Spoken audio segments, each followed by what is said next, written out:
Hey, everybody, welcome to Comic Book Curation. I am Polly, and joining me, as always, is Jack from Bad Comic Reviews. Jack, how are you doing this week? I'm not too bad. How about yourself? Well, I'm doing all right, I guess. And rounding out our triumvirate of awesome is Inquisitor 8.1 quiz. Are you confused yet?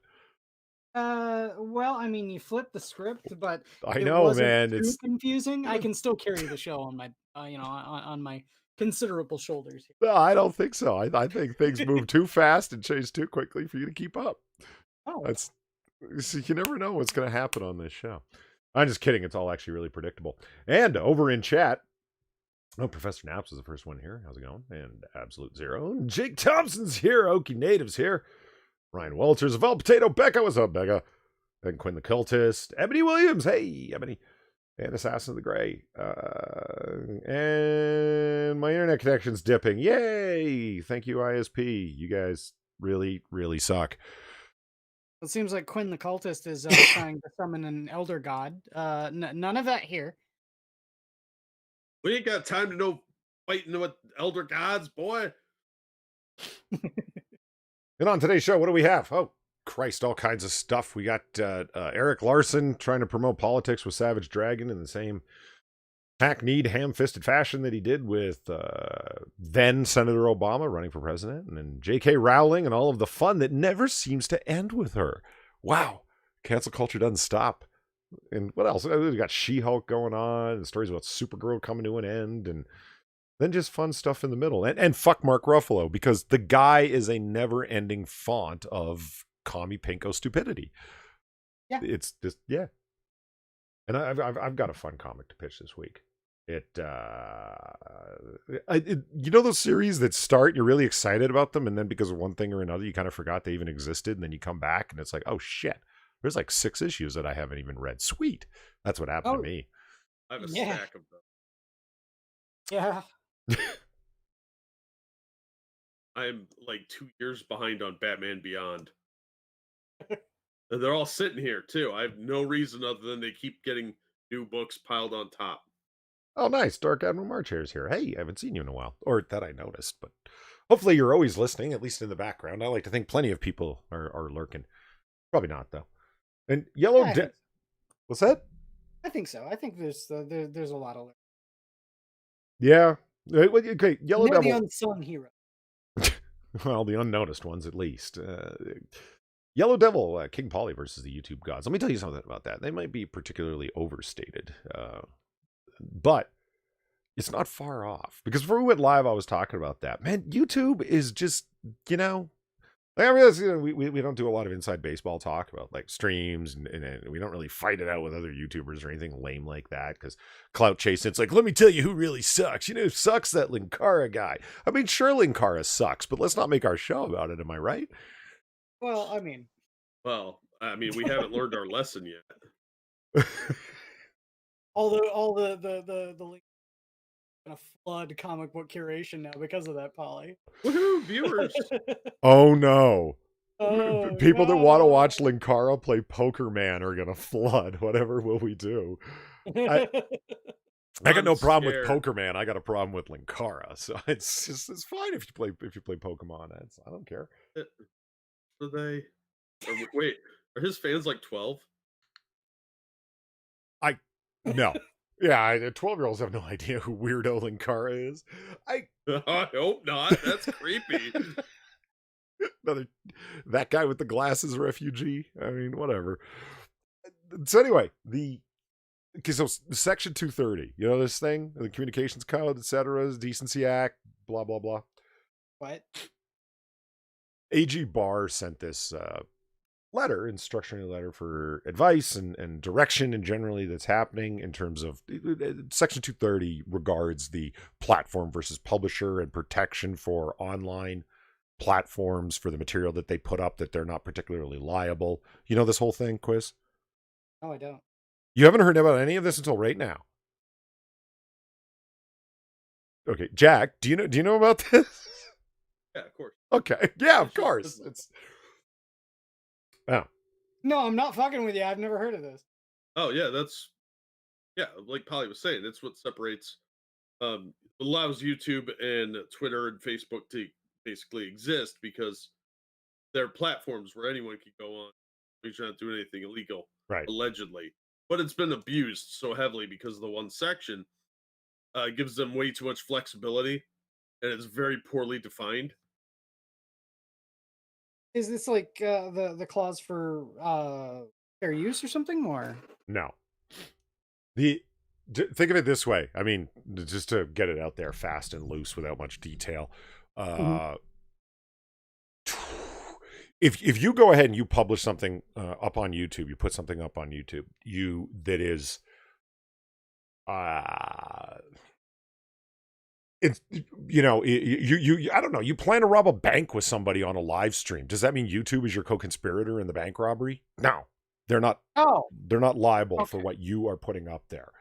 In that Gotcha. way, if you attempt to disseminate copyrighted material, that's your fault, not theirs. They're a platform alone, not a publisher. They don't have that kind of editorial control over what you're doing. Thus, they are libelous in terms of not liable, rather, for what you're doing online. The only thing that they ever so you see this YouTube thing of pushing the responsibility down to the creators, and Sure. in a lot of ways it is, but at the same time, they're like, we're a platform, not a publisher, yet they want to exercise editorial discretion and control over their platforms. Well, if you're deciding what messages you like and don't like and exercising editorial control, then you're acting as a publisher, not a platform, which means that you're not just an open platform and you are liable for what's up there. The same way that a publication house of books is liable for what they publish, because you're trying to exercise editorial control. So it's like, fuck off and be a platform. Or if you want to be a publisher by exercising editorial control, then do that. But running behind Section 230, as Jack said, because it's vague in what you can do, Facebook and Twitter and YouTube straddle that line endlessly. Witness the Android man there, head of Facebook, Mark Zuckerberg, in front of Congress when Senator Ted Cruz was grilling him. Are you a publisher? Which if you are, that means you're exercising your First Amendment right to free speech, and you could control what gets said on your platform, and that is absolutely your right. Or are you a platform where, if you're a free speech platform, you're not exercising any editorial control? Which one is it? Because either one is your right to do. It's just which one. Zuckerberg infamously, in my opinion, and it's not widely disseminated enough, just how far he went with this. Yeah, he mealy-mouthed through the answer. Cruz put the question to him again. He mealy-mouthed, well, Senator, in this country, and blah, blah, blah. And he just tried to burn out Cruz's time. It's fascinating to watch. Cruz put the question to him 3 times, and 3 times he refused to answer by just talking in and around the point. And it's like, why? Well, because they're living in Never Never Land, where they get to do both. We can control what people say on our platform, but at the same time, we're a free speech platform, so leave us alone legally. What? It's because 230 is so poorly worded that they can get away with that. So Trump was actually pushing to redefine that. I know that's why Barr was supposed to be looking into it. Mm-hmm.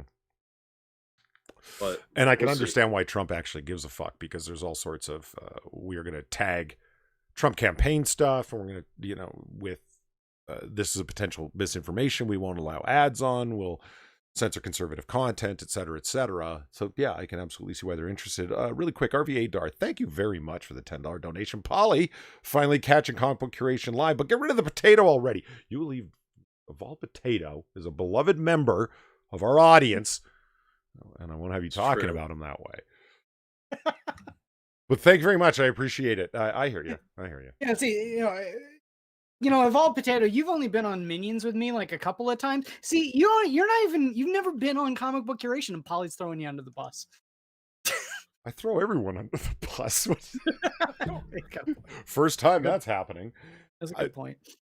The reason I bring all this up, sorry for the delve into politics, which isn't really comic book related, but all of a sudden it is. Bring it back around. God, man, the state of YouTube sucks. Anybody who's been demonetized is now pushed behind a paywall. Or, excuse me, age gate. If any channel has been demonetized, if you're not signed in, you will be asked to sign in if you click on a video of theirs. Sargon of Akkad, for example. what's a number of other channels that are kind of lesser known. They're more niche than that. But yeah, if you go to any channel from someone you like that you're subscribed to, sign out of YouTube and then, that has been demonetized, and click on their channel. They're now age gated, and they're going to be pushing more and more content behind age gates because that is the beginning of the problem. And notice they only pushed forward this policy following AG Barr's letter. I don't think it's coincidental. They were ready for it. I think YouTube is going to look less and less like anything than it looked like 2 years ago. I mean, the end of tags is another thing, and I'm left with this confusion of how to continue to promote the channel. How the hell do you grow on YouTube if you don't catch that weird viral trend accidentally? Fall over backwards into it. And who's clicking away like that, for God's sake? Editing my pitch images. It's my mouse. Who else would it be? My mouse is less than a foot away from the microphone. I saw something that could be for you, Jack. It's a keyboard that's like a typewriter, like an old school typewriter. So even shaped like one. Cool. Yeah, the key. The clickety-click noise? Yes, it does. I want one. Yeah, and it's got Then you'll hear every time I'm watching porn while we're on here. It's got the whatever you want to call it, the handlebar, The return. The return. Yeah. The handlebar, whatever.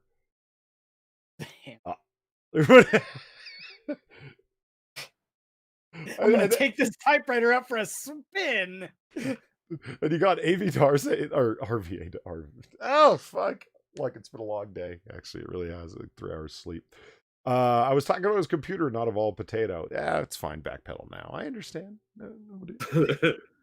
He knows what you meant, RVA. He's just being a dick. And Shady Grins here, and Richo, and BG made the right choice. I can watch Lords of the Night later. So yeah, we're starting a day late. Somebody said, "Oh my God, a day late, and over an hour on top of that." And I'm gonna blame Quiz. But where would we like to start this week? You want to start with Eric Larson and his fucking stupidity? Sure. Ah, Jesus. When was the last time either of you read a Savage Dragon comic? Seriously. I've never read a Savage Dragon comic. I bought the first 2 issues back in the 90s, and those were probably the only 2 issues I read. It's funny. I was really thinking about it the other day. The last time Eric Larson did this, I'm Savage Dragon and I endorse blah for president, was with Barack Obama. Right. Yeah. He didn't do one for Hillary Clinton. And that's why she lost, guy. Yeah. Are you going to support or what? I mean, well, obviously he doesn't like women. So yeah, Savage Dragon turned into a porno book. Every time I find a copy of it at a comic shop and flip through it, it's just people having sex. It's just weird, degenerate sex acts and stupid shit. It's worse than an indie book from the 70s. Hey, leave my French nudie mags out of this, Jack. I have no problem with your girly mags, but at the same time, he's just wasting time and talent.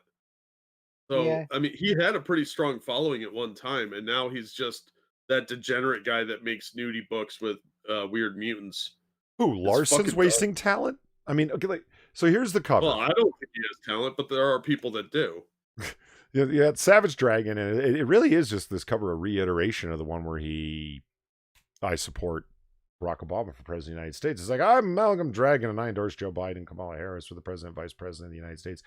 Now, I'm curious, why did your cover not have the Barack Obama cover? I support Barack Obama and Joe Biden for president, vice president of the United States, because it really is the Harris-Biden administration. Yes. I mean, and I don't know, man, whoever your colorist is, you should fire them, because, I mean, she's not the darkest woman who ever lived, but she's not the same color as Joe Biden. And why does she have man hands? You gave her man hands. Why isn't Joe Biden sniffing Dragon's fin? Yeah. And whoever drew this, man, they really crapped it out in 5 seconds. This logo isn't anywhere near the center of his shirt. What's off to the right of it? Look at that. And I love this so much. Like Decision 2020, and the E is like the E from the Biden campaign logo. Really, Eric Larson, you're such a fucking hack. Fuck off with this dumb shit, man. This is. Ugh. I mean, okay. Now hold on. Look at this too. One other thing that I want to point out, just kind of making fun of the Image website. Oh, do you want to read the article? No, because look at it. I don't want to read it. The cover was revealed today. Oh yeah, everyone was waiting with bated breath to see this horribly drawn and proportioned cover. Anyway, that's it for that. You know what made me real sad though after I read this Mm. is that Mike Mignola came out and did a Hellboy cover with Biden Harris. Really? Yeah, Hellboy's wearing a T-shirt for Biden Harris. Why? I don't know, because artists are fucking crazy these days. Like, why do you want to alienate half your potential customer base? You know, because independents and conservatives alike are both going to be turned off by this. You're just throwing money into the trash. Look, nobody wants to hear your stupid weirdo politics from either side. Okay, they just save that shit for your weird Twitter page.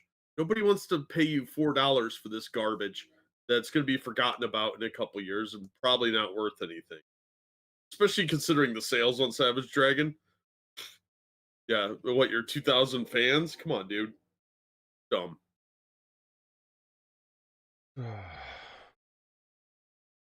Yeah, yes, Larson did draw this. Assassin of the Grey asked. Yeah, he's been really half-assing it lately. I mean, that is just crapped out. God, look how bad it is. You know what it kind of reminds me of? Very, very early Eastman and Laird. No, they had more talent than this. That was stylistic. This is just laziness. All right, let's move on to something reasonably fun. James Gunn and John Cena announced Suicide Squad spin-off series Peacemaker that will delve into current world issues. Yay, because nobody's doing that. Yeah. Why?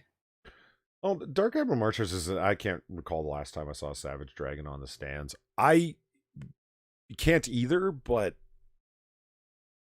that doesn't really mean much. There's less and less space dedicated at my local comic book shop to the new issue because people aren't really grabbing stuff off the shelves, if you know what I mean. It's more to advertise the stuff that's going to be waiting for you in your box from your pull list, if that makes sense. Sure. You know? Yeah. That's been my experience anyway. So I mean, maybe it's coming into people that are just completionists. It's like, I've been buying Savage Dragon for the last 10 years. Why would I stop now? I'd feel like some kind of fool if I. Yeah. Go ahead. My old shop used to get like 2 issues in, one for somebody's pull list and one to sit on the stands, because the guy that ran the shop was a big lefty and he loved Eric Larson and he loved anything lefty, and because of the Barack Obama covers, he always gets in anybody that had those. So Savage Dragon, Amazing Spider-Man, anybody that supported any political cause on the left, he would get it. He also got like the Occupy comic books, like Occupy Protest, and there was one from Black Mask that had Alan Moore do some work on it. I've got a copy somewhere, but he had tons of that shit just sitting around. Black Mask, the Batman villain? No, Black Mask, the company. Oh, heard it. They do a lot of. Richo kind of asked I think a really like wholly political question. I don't know. I might as well put it out there. I don't ever think I've said on stream. Nobody's asked before. Do I think the Dems are going to quote steal it this year? Are they going to win the election? I'm giving Trump odds at 65-35, 65 in his favor. There was a few weeks ago that it actually got pushed down to 50-50 for me. So, you know, the chances of winning were no better than a coin flip. But I'm back to 60-40, 65-35, somewhere in there. Anybody who's worth their salt that will tell that isn't giving odds isn't really worth their salt at all. And I'll tell you, Trump's going to win it, guaranteed. Oh, fuck off! You can't guarantee anything. The hell kind of? I mean, what are you, a news entertainer? You can say whatever the fuck you want, express it as a authoritative opinion and a factual one at that. And then if you're wrong, just move on and act like you never said it. I mean, that's what news entertainers and journalists do. The political scientists give odds, like actually express it as a sense of things based on aggregate poll numbers and such. So that's where I'm at, to answer your question.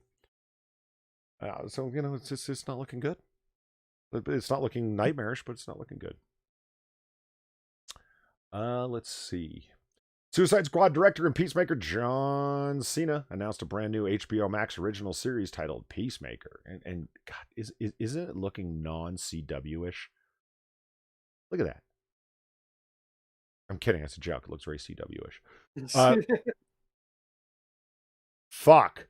It's Peacemaker. Well, I see James Gunn has moved on from his 2008 edginess there, huh? Gunn made the announcement on Twitter, writing, "I'm over the moon excited to be working on Peacemaker with my pals John Cena and the Suicide Squad producer Peter Safran on this new HBO Max original series from Warner Brothers and DC Comics. He would add a press release. Peacemaker is an opportunity to delve into current world issues through the lens of this superhero, supervillain, and the world's biggest douchebag. I'm excited to expand the Suicide Squad because it's been so exciting so far. And bring this character to the DC film universe to the breadth of a series. And of course, to be able to work again with John, Peter, and blah, blah, blah, other things, friends in Hollywood. Cena would also announce with the show on Twitter, writing, whatever, working alongside James Gunn on Suicide Squad. Okay, whatever.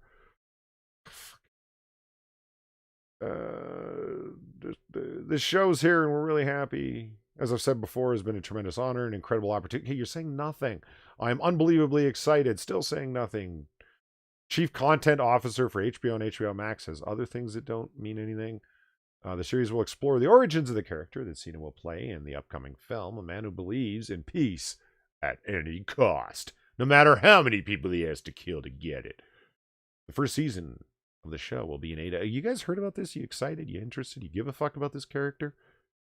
The character's always been kind of a goofy throwaway character, but it had potential. But as soon as they were like, real world politics means it's gonna be garbage.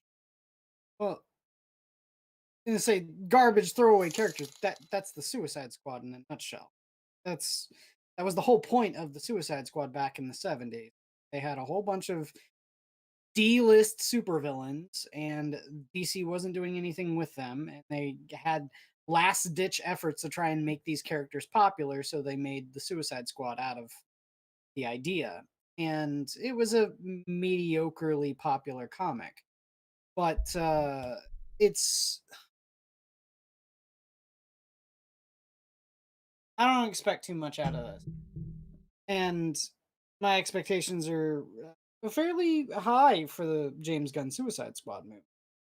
Really? I think, yeah, I think he could pull off a fairly good Suicide Squad movie.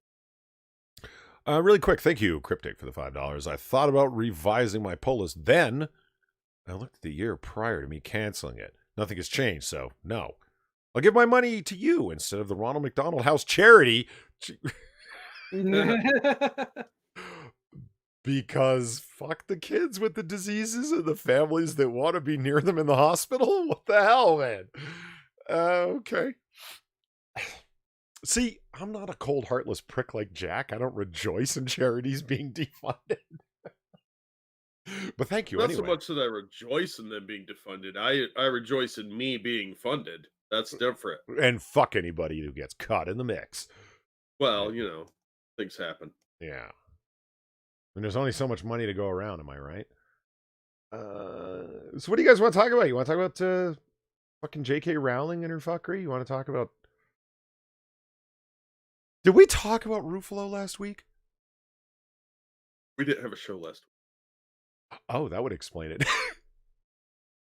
Okay, you know what? I don't even have an image for this. I did think to look it up. You know why? Because I'm not a professional. That's why.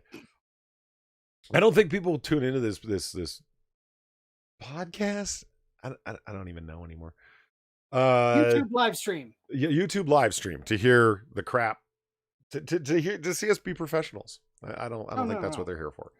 They're No, here. They're not at here all. for a hangout. That's why Yeah. we got the Spider-Man His Amazing Friends background. It's supposed to be like friendly. Come on in, sit down, that sort of thing. Yeah. Except for you, BG. You stand in the corner. Just make sure you don't sit on the couch because that flips upside down when we have to go superhero. But you're okay to sit on the bed because those disappear into the wall, and you don't want to know. They do actually. The neighbor's apartment is like, why did these beds keep appearing here? Oh yeah. So, Chris Evans, playing Captain America, of course, accidentally sent out dick pics online. That happened in the form of he's scrolling through his phone and on this video clip, and people can see what is on his phone. And one of them is his own dick pic pictures and a video, rather. But they can see it from the thumbnail. And there, boom, Chris Evans' dick is on the internet. What I flash back to when I first heard about that is remember the Flash. what? Flashing people. Flashback. Oh, I'm like, Chris Evans never played the Flash. What are you talking about? Anyway. Christ. Whoosh. Whoosh. Remember the memes that came out after Pro Jared's dick went all over the internet? Oh yeah. And the meme of Captain America sitting down doing the detention video to scold the kids in Spider-Man Homecoming. It's like, so you saw Pro Jared's dick was the text on the meme. It's like, why didn't the meme go around the internet of the same thing? But so you saw my dick.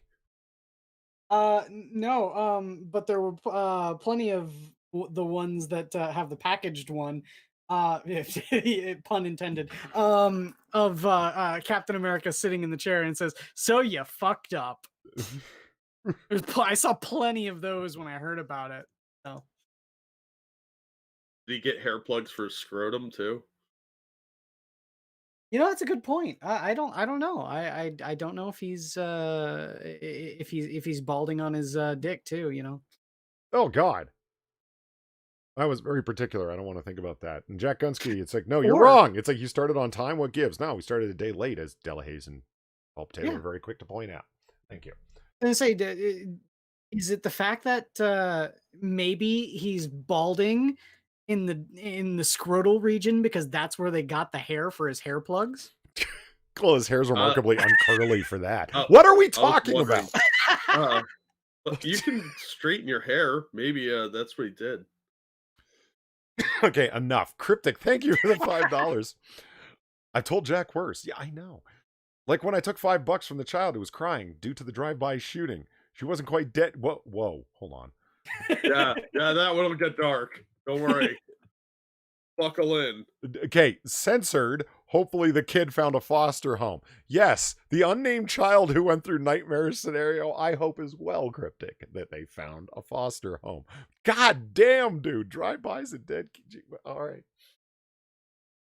As we just call it, tonight's news in Chicago. There's such a horrible juxtaposition. Cryptic writing things like that and a fun-loving, sexy Jessica Alba rolling around on a bed on top of that text. It's just these things are at odds with one another. So anyway, thank you very much, Cryptic. The Chris Evans thing. So Mark Ruffalo being Ruffalo, and this is why people wonder, why do you guys like beat on Ruffalo so much, especially me? Because the guy's a freaking douchebag. He takes every opportunity to be the biggest douchebag he can be. Typical Holly weird, have to virtue signal at every opportunity about things that have nothing to do with what I want to talk about, but I will manhandle them into what I'm talking about. He tweets at Chris Evans, "Don't worry, you can't embarrass yourself while Donald Trump is in the White House." What? Why? What it looks like he just did, Mark. Well, yeah, it's yes, people can embarrass themselves regardless. I mean, the only way that makes sense is I guess, obvious implication that Donald Trump is so fucking embarrassing that no matter what you do, you can't be as embarrassing as him. Hey, man, regardless of what Donald Trump that does or doesn't embarrass himself, showing your dick online is not a good move. Full stop. It's objectively in and of itself embarrassing. Like everything you do and say, Mark Ruffalo. Yes. Still waiting for that appropriation of funds there, Mark. You're socialist. I'm just seizing the means of my entertainment. right? You know, you're a millionaire. I'm not. Does he deserve that money Yeah, by his own standard? I mean, that makes him a hypocrite and part of the bourgeoisie, quite honestly. right. And I've sent him a link to my PayPal. Yeah, well, he's a mon No, he's not. Oh, hey, Grizella's here. How's it going, man? He's working on lettering as we speak. Cool. nice. Sweet. That reminds me. Did I tell you guys about the font that I'm working on? No. Yes, I'm working on my own font. Polyvetica. Polyvet. Yes. I'm surprised Nice. it's not Times New Poly. That'll be the secret. Yeah, it easily could have been, man. It's gonna be great. I'm gonna put it out there. I'm gonna make it a open font, an open form font. Anybody can have it. I'm gonna put it up on DaFont and 1001 fonts, and everyone can have it. Polyvetica. It's gonna be awesome. It's basically a combination between it's reduced serif Garamond. It's anyway. This is irrelevant to what I'm talking about. So anyway, it just occurred to me. I'm feeling kind of space cadet-y today because, 3 hours sleep and all. Rumored Spider-Woman director Olivia Wilde excited to reframe superhero stories and infuse the genre with a female perspective. Oh, fuck it means off. They'll be boring and full of nagging. You know, That's what I just heard. if we didn't live in 2020, there's nothing. Just reading that, I thought, you know what? There's nothing really bad in and of itself with what she said here. I would like a female perspective superhero film. Yeah, Just- not ju- just not- insane people. Right. Just not one in 2020. Well, no, I don't want a female perspective superhero film because it carries all of the baggage with it, and we've been seeing that build up for the past decade. So no, I don't want to see that. Yeah, and Fuck I it. don't really want to learn that much Fuck about that. housewares and kitchen stuff. Jesus Christ. Boring. You're Like a if I want straight to learn misogyny. recipes, I'm I- actually being truthful here. No, Remember the baggage the that comes with it. I'm remember- with you on that. okay, the things that came out like in mid to late 80s when so-called deconstruction of superheroes became the big thing, right? You had Moore and Miller with Watchmen and Dark Knight respectively. Uh-huh.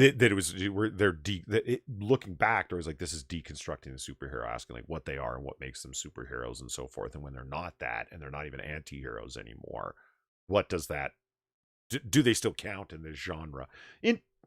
All very, very interesting. Okay, female writers, fresh perspective. You want to come in and offer something that isn't the so-called male perspective? All right, but just to make my point, that's not what happened in Captain Marvel, for example. Oh, this is the female perspective. No, that's a grievance script. And it's I can't remember who's been saying it recently, but I've been hearing a lot of people. I think it might be Red Letter Media because I've been binging the shit out of Red Letter Media. Mhm. But I've been hearing the term girl power movie come up a lot, and that is a textbook case of a girl power movie. It has literally nothing to say except "Yay women, go women, men suck, boo." If Yeah, your like if your every- women's perspective is I've been hard done by because I'm a woman, and yet I'm going to rise above it because I am powerful woman, that is the female perspective. See, I've had this conversation on campus with multiple people, and they say the response is, when talking about feminism, if you make a reference about men, it's like, yeah, that's where the saying comes from, that it's not always about you. Really? Like, meaning it's not always, feminism is not exclusively about men. Yeah, you just make it about that 90% of the time and remain the 10% of the time to take on the power disparity arguments of other so-called oppressed and marginalized groups and speak on their behalf and still claim it to be feminism, but yet somehow it's not always about men. Right. Well, I mean, I that's I would great, go but tell me further. there's something more to your perspective than just grievance stuff. If you watch Captain Marvel, the scene where she breaks loose and starts kicking ass and all those fiery scenes and I'm just a girl in the world from that No Doubt song is playing. And really? Is this as you called it, this would be the girl power moment. And Kelly Sue DeConnick, remember, script consultant, said, Mhm. gender studies majors and sociologists will be studying that scene and dissertations will be written on it for years to come. Oh my God, that's vomitously, nauseatingly self-congratulatory. Because a woman Holly, breaks loose and starts exploding things, and I'm just a girl is playing. A dissertation's gonna be written on that? Really? well, it's a lot harder to get in as a barista than it used to be. So the dissertation has to be stunning Ouch. and brave. Ouch. Not wrong, I'm just an asshole. Oh, thank you, Evolved Potato, for the $5. Don't worry, Polly. This money doesn't come from any bad source. Because whenever I hold on, Pre-reading. I am quoting Evolved Potato here.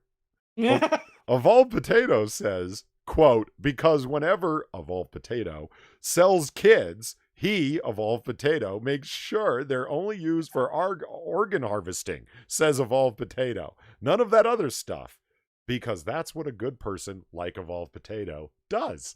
Well, thank you, Evolved Potato. I'm sure Evolved Potato even goes a step further and makes sure to also get the parents too, because he doesn't want to create any situations where the parents have to grieve for their lost child, and by that matter, he also doesn't want to make any orphans. So I can respect But, Evolved, are you Chinese? that. oh my God. Did you? Yeah, What? well, Chinese I was organ just harvesting. What inquiring could about. go? What could go wrong? What could go wrong?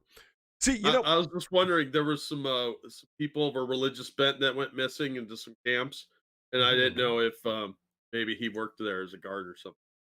Oh, you know, I know what made me cautious like this because I didn't used to be like this. I would read out stuff that people sent me. I blame Far Zeus me. Have you seen the Ploy Jr. videos?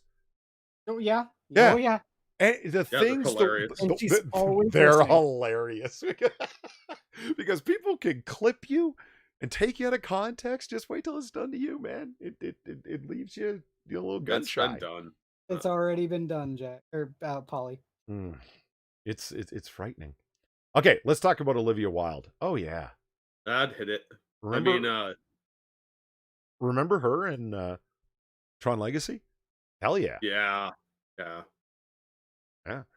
Booksmart and rumored Spider-Woman director Olivia Wilde recently opened up about how honored she feels to be able to infuse the superhero genre with a female perspective. Wilde recently appeared as a guest on Shut Up, Evan podcast, whose content focuses on, quote, gay shit and internet culture. Uh, Gay shit. Gay shit. that's what that's. Gross. Why does he want to talk about homosexuals and their scatological fucking I don't know. ew? She was interviewed about her career by host and Netflix writer Evan Katz. When the interview turned to the topic of directing an upcoming Marvel film, Wilde shared with Katz her excitement towards, quote, this incredible influx of female directors and storytellers getting to take hold of this genre, of the superhero space, and infuse it with their own perspective. Okay, I sincerely hope that something more than vague feel-good generalities are to follow this. You're funny. Yeah, no, that's not happening.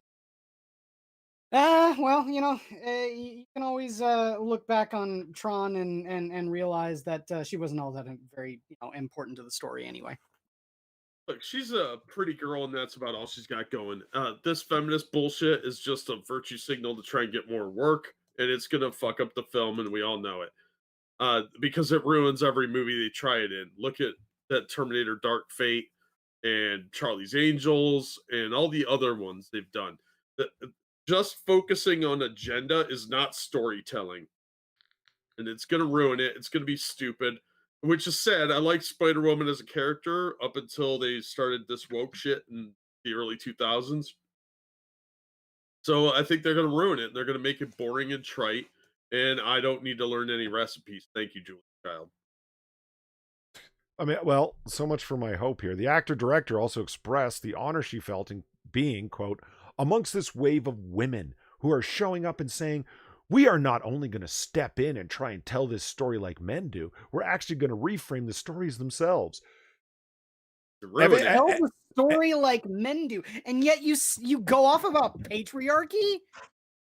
What? Evan Just- Katz is apparently a terrible, terrible interviewer, because the question that should follow that is, what does that mean? What Precisely in a detailed fashion. How are you telling a story differently, particularly? Well, what we're doing is reframing the issue in such a way that our own lens and perspective on the... What does that mean? I mean, this is access media garbage. Say vague, feel-good generality, and we'll nod along and go, yeah. Anyway. What does that mean? And are you sure you are not just word salad vomiting on my face? She may be having some kind of like Biden moment where like a mini seizure with speech impediment and Alzheimer's. Given that any Sony-produced Marvel movie revolves around the Spider-Man license share between the two companies, fans quickly assumed that Wild would head up a film based on Spider-Woman, Jessica Drew, with that infamous picture. Director further fueled the rumor mill by quote tweeting Deadline's announcement to her followers and adding only a single spider emoji as commentary. Ooh. Yeah, you know what? You gotta love the guys over at Founding in the Comics that they threw that picture in there without any commentary. Just like, there you go. Hey, well, people awesome. need to know who they're talking about when they say Jessica Spider Woman. Yeah, you don't want to get her mixed up with Julia. Nobody knows who fuck Julia Child is, Jack. No, Jesus. no, Julia, the other Spider Woman. Oh, I thought you were still talking about Julia Child. No, I switched. Making some Belgian waffle. Yeah, there's your Chicote. Pass the No, whisk. she was. Excuse me, Julia Child was a master chef. She was not the captain of the shitty starship that could get back home. Hey, you know what? We've got off topic so many times. Let's go off topic yet again. Do you? Okay, so I was watching a video last. Well, no, this relates back to it does. Watch. I was watching a video last night, going over the apparently, though I was unaware of it up until last night, infamous AMA, Reddit AMA of Woody Harrelson. You guys ever hear about this? No. Nope, no idea what you're talking about. AMA is Ask Me Anything. Ask me anything. Okay. You said no idea. Apparently, you overstated. Anyway. So Woody Harrelson goes and does an AMA for a film that was coming out called Rampart, a film I've never heard of, and apparently many other people haven't either. Yeah. And it just didn't go well. It went so badly that it went on into this infamy in certain circles. He didn't answer any of the questions that were put to him, and the ones that he did answer, he related everything back to this film, Rampart. I guess the death knell that it was going to go that way is that early on in it, he said, come on, guys, let's keep this about Rampart, because Woody Harrelson is a hardcore boomer and doesn't understand the internet at all. And when he goes on a Reddit show called Ask Me Anything, he thinks it means ask me anything, comma, regarding the film I'm currently here to promote. He thinks he's on a press junket. Idiot. Right. Well, I'm not, I think it's terribly, terribly instructive, because we complain a lot here about access media, where the only questions that people from Hollywood Reporter, etc., end up asking are ones that are like, so was your castmates, did it feel like a family, like feel good generalities, right? What was the most exciting thing about working on this film? Were you excited to find out you were going to be working with director X? What other ways do you think that current trending topic on Twitter related to social justice is relevant to this film? What causes would you like to promote relevant to things that are currently being talked about? Like, the access media questions, right? Do you object to a gay version of your character so I can publish in tomorrow's article that you totally support gay character? Because if you don't, you're going to, obviously, because you don't want to say, no, I don't support a gay or trans version of this character, because now the story headline tomorrow will read transphobic and homophobic comments by actor X. You know what I mean? Just access media bullshit. Well, welcome to the internet, where anonymous people online are just, if they can have some fun by asking you a moronic question, they're going to do it. You have to just kind of like learn to make it through that minefield. I mean, I have to deal with BG and other people, and Midnight in Exile, and there's all sorts of people that are here to make my life harder than it needs to be. And yeah, welcome to the internet. Are they? Well, and then of course there's dealing with you two guys, and but I mean, welcome to the internet. That's the whole point. And that's kind of what makes it interesting. You don't really know what's going to happen particularly, but you do know that it's not going to be people throwing incredibly soft softballs at you, right? That's the point. I'd prefer people didn't throw their balls at me at all. Yeah. How does this relate to Chakotay? Well, hold on. Cult of Krill, thank you for the $2. A day and an hour late. Jim Jam Flim Flam. Engineers hate you. Jam. That sounds like people that make snake oil, and I'm okay with them hating me. Now, I'm perfectly aware that engineers hate me and those like me. As for the Jim Jam Flim Flam part, okay. I'm sure there's a reference in there I'm just not picking up on. Unless, of course, he just wanted to express his engineering hate for me, which, fair enough. No, I grow a thicker skin. That's not the point. You know, so he said, "Why are you being mean to me?" Woody Harrelson asked the Reddit crowd who was being mean to him, because that's not blood in the water at all, Woody. Wait, he actually said, "Why are you being mean to me?" No, he expressed, like, you guys are way off topic multiple times. Why don't we keep it about this? And it became this running joke that no matter what they asked him, what did you think about working on this movie, not referencing? He goes, well, because working on that film was great. You know what was also great? Working on Rampart. Like, everything was, the way Ruffalo makes everything about Trump, he was making everything about that film he was promoting, because, again, he was under the impression he was on a legacy media, access media press junket. The way that it works for any promotion of a film. And it's like, no, that's not what an Ask Me Anything is. And you should literally ask me anything. Yeah. So Robert Beltran, who plays Chakotay, did an Ask Me Anything. And why did anyone tell me about this? Okay. Well, see, I was watching it with Farr last night, this Woody Harrelson thing, and I told her about the Robert Beltran one. It's infamous in Star Trek circles, because Robert Beltran is sort of a, I don't know what you call it, wears his heart on his sleeve type of guy. He just says what's on his mind. And you can't really fire Commander Chakotay, at least at that time, in making Trek shows. Even if you had an actor that was causing you a lot of heartburn, you'd still kept them on. You just kind of tell them to keep their mouth shut, and then Robert Beltran would go on to not do that. He called Voyager the ignored redheaded stepchild of the Star Trek franchise. Wow. Well, he knows where he stands. He's accurate. Yeah, he would go on and on about it. Like, we got the lowest budget, we have the lowest paid writers, we get the poor scripts, we're just at the bottom of the pecking order. Well, he's not wrong. And look, I think the guy's a pretty good actor, and I'd like to see him in other stuff. But they got screwed by a lot of scenarios, because that show was incredibly weak for years, and it could have been really cool.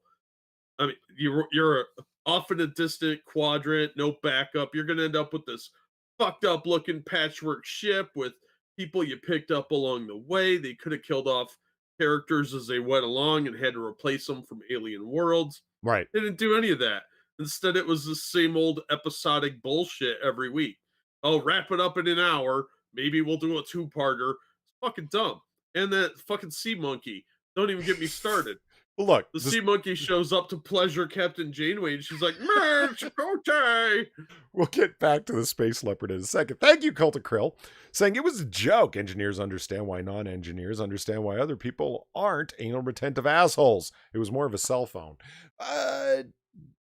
Yeah, see, I'm not going to disagree with what you said right there. See, one thing, my dad's an engineer, as well as several of my friends, and then I went into something as conceptual as psychology, philosophy, and then political science. So you can imagine a number of the conversations that I've ended up having. But yes, anal retentive assholes. Engineers are not people persons. I talk to the engineers and then the customer. That's my job. Office Space. I was gonna say that's an Office Space reference, isn't it? Yeah. Yeah, Midnight Exile says people followed Woody for like a year posting only Rampart. I didn't know. I guess it became a thing where in AMAs after that for months, and the guy was showing like screenshots, everyone would say, yeah, that's fine and everything, but what did you think of Rampart?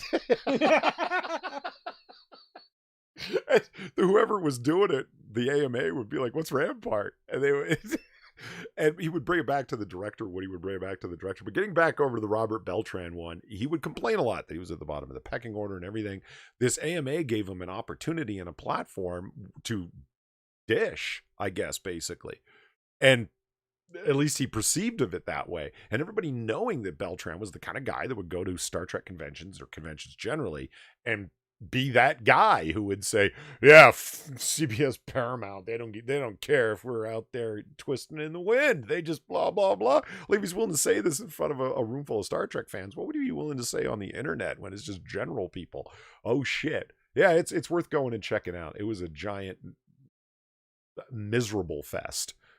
It's old man who will never get another acting gig ever and knows that the rest of his life is resigned to the convention circuit.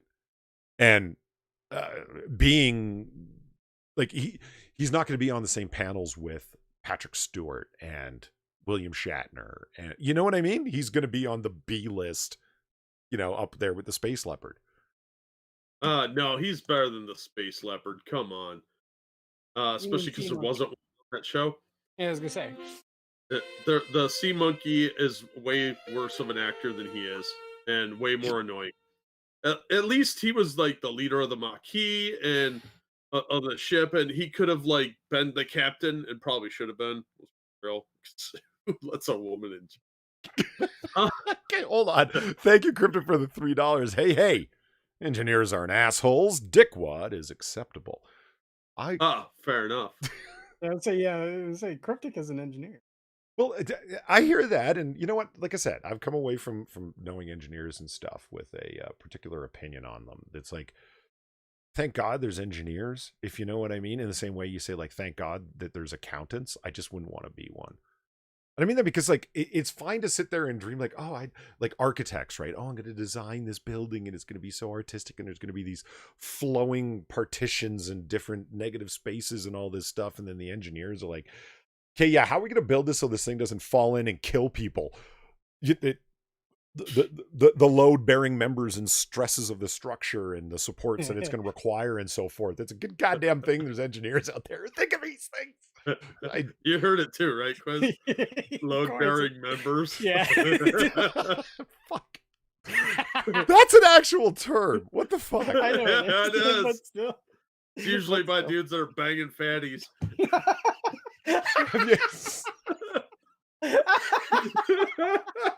Have you heard my theory that in 20 years we won't have any words left that don't refer to dicks? No. That's not possible because there's always got to be words for vaginas. Well, in general, it's like more and more words are coming to refer to dicks or sex or other tee-hee things that, hey, listen, I'm all for insinuatory language, but we're running out of words that aren't. I mean, you can't say, well, that's very turgid, stiff, shaft. You can't, there's nothing wet, moist. Like, I mean, we're running out of words. Everything. We'll just create new ones, Polly. That will then in turn become about, like, I'm just saying, social media has made things really, yeah. See, Ebony Williams, I can see that. Exactly. We're running. To be fair, I've never heard anyone say turgid. Like, literally use that word. I know what that word means. I've never heard anyone actually legitimately. What is... Lead a sheltered life. It's surprising the amount of people that I've had tell me, people write that word, man. They don't say it. And when I use certain words. Why can't you say words you write? You really have to gauge your audience on that. Some people are going to look at you and be like, did you just call me a turd? Yeah. The other people will be like, I'm going to get Chakotay. I really liked it. X43 asked me, when was the last time you used shaft for a non-sexual innuendo? Well, if you're watching the stream before we started, some of the text rolling along at the bottom says Shaft is a superhero. I wasn't talking Yeah. to Dick's a superhero X-43. I was talking about the detective in Harlem. He's one bad mother. Shut your mouth. Yeah. Talk about Shaft. We can dig it. I think Uh. Shaft qualifies as a vigilante, ergo a superhero. Sure. Yeah, I'd go And there's along with comics that. about him, so Absolutely, Yeah. there are. Yeah, they weren't very good. I wouldn't say they're bad, Yeah, but more okay. could just there's detective comics. I mean, outside of Batman, all over the place. The comics based on detectives is an entire genre. We had this conversation before. Remember off stream? Why didn't they just Mhm. make them like? Woman shows up, asks him to investigate something. His police detective friends show up and ask him what he knows about a certain something, and it leads to this whole intrigue-filled adventure that he gets into. Instead, they make it as an action genre comic where it's him in car chases, blowing shit up and shooting people, and it's like that's not who Shaft is. Like, I mean, yeah, it happens, but only as the culmination of an investigation. I completely missed the point. Yeah, he's a detective first and action hero. Yeah, Yeah, absolutely. but you don't want it to be boring. I don't know. I think a comic about detective work. You need to I have a really good writer. I agree, but who had the license for that? Dynamite, right? I really think they have a lot of good writers. Yeah, Dynamite? They did, at They least at did an some all right point. job with the Shadow. The Dynamite yeah, Shadow run was pretty fucking good. but if you look at some of their other books that they're not sure about, they get the shittiest writers, like $6 Million Man. Was it Oh bad? man, it was horrible. Really? It was so bad. Just like the first couple volumes of Deja Thoris. A lot of their books are at best mediocre, and Who they have one reads? or two gems that they focus on, and everything else is just like, yeah, whatever, just slap something together. Who reads Deja Thoris? I mean, everyone just goes there for the nudie pics. Dan Abnett's writing it now, so I do. Oh, okay. Well, I take that back. Yeah. Speaking of sexy pics, I thought I'd just put up, back up this Spider-Woman picture because I don't know why I didn't have it on screen the whole time we were talking because just why not? Yeah. Which reminds me, quiz. Remember this thing that happened? I decided for fun in the comic book curation playlist. If you go over to my channel, there's playlists for Noir Bar and comic book curation, different stuff. And I thought, why not for fun throw a etchy video in the playlist where it's not from my channel, but it's just there, and people be what the fuck. And so I look up, etchy on YouTube just to grab some video, like with the thumbnail to throw it in there. And I come across all of these freaking videos with their thumbnails that are like, my God, man, how the fuck are these? Okay, in case you don't know, I've had a whole bunch of thumbnails struck. I get emails saying, this violates our community guideline standards in terms of excessive sexuality. And it's images like the one that you see on screen. That is considered excessive sexuality, apparently. Where I started joking about YouTube's AI butt detectors, because I don't think that they're being struck manually. Maybe somebody's flagging them, but I even doubt that. I think it's just an AI that's seeing them and detecting the shape, a general woman's shape, and going, oh, no, that's nudity or borderline nudity. No. I've had 7 thumbnails gone all from comic book curation because they're sexy Western comic book ladies. Yeah, and it's not like they're disempowered or any of the other things. I mean, that was one of the complaints about this image, right? Is that it's excessive sexuality and it's her in a submissive pose, and it's like submissive or spider-like acrobatic pose. I mean, Yeah, they're just looking at sexy factor, and they don't like hot chick. I've had 2 or 3 now that got struck, and one of them was a Conan cover. So it's always chicks with like their boobs mostly out or their butts out. So yeah, I had put up a special thumbnail thing. so you got Weibo Jones, right? She's really into the sexy male comic book characters, especially Nightwing. If she put up a sexy male comic book character that she considered sexy for every one of her thumbnails, 1, I wouldn't see a problem with it. 2, it wouldn't even be hard for her to find because think how many men there are in skin tight suits, like spray on suits. Captain Britain, Superman, Nightwing, the Batman, the list just goes on and on and on.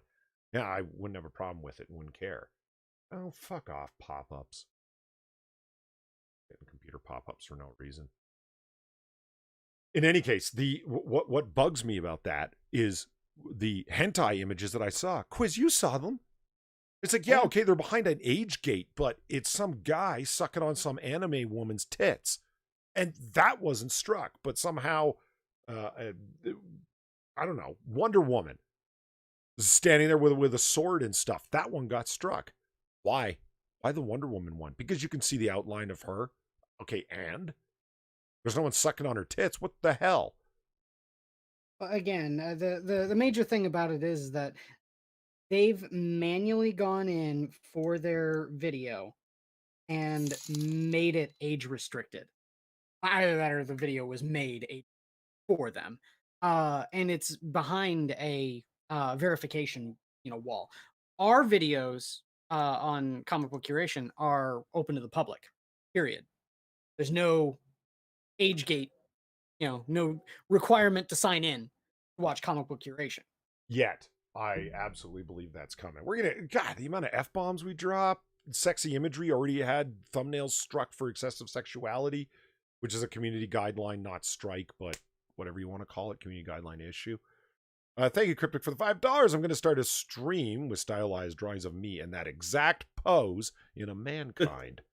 If they strike me, I can claim the oppressed minority card. Oh, crap! They lump me in with us in with the whites now. Well.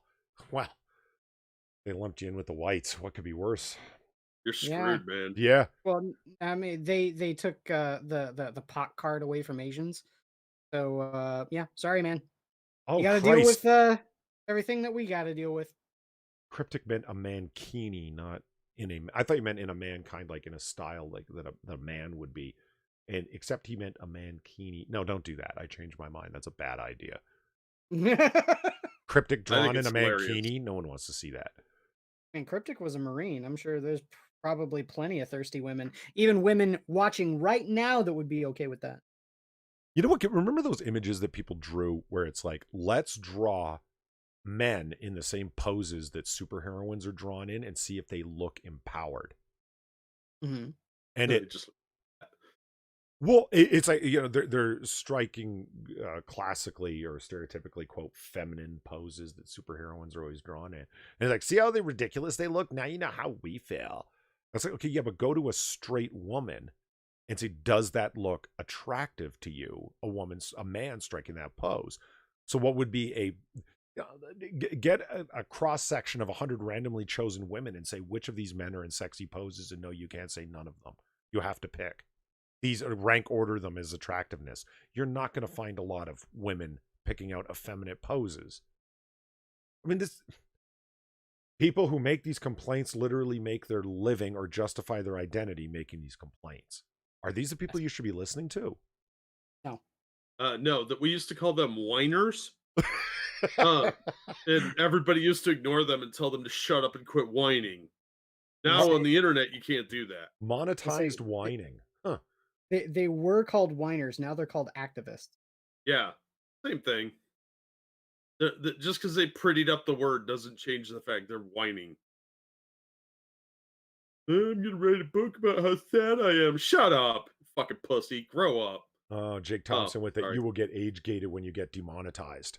But I would have to be monetized for that to happen. No, I hear what you were saying. We were talking about that earlier, that everyone who's been age gated so far has been a channel that's been demonetized. Yeah, demonetization, being kicked out of their partner program, is a new way of them not censoring you, but sorting you out of their ways of diminishing your audience through alternate methods. I've heard there was a hat for sorting. Yeah. Whoosh, I don't get it. That was lobbed right in your direction for a segue, Polly, and you just dropped it. You dropped the ball. A hat? Dropped it. Spider-Woman doesn't wear a hat. A sorting hat. Like in Harry Potter. To tell you which house you're in. Oh. Gryffindor, Hufflepuff. Do you know why I didn't get that? Because I haven't seen nor seen the movies. Oh. They have I envy you. Were you a homeschooled Amish child?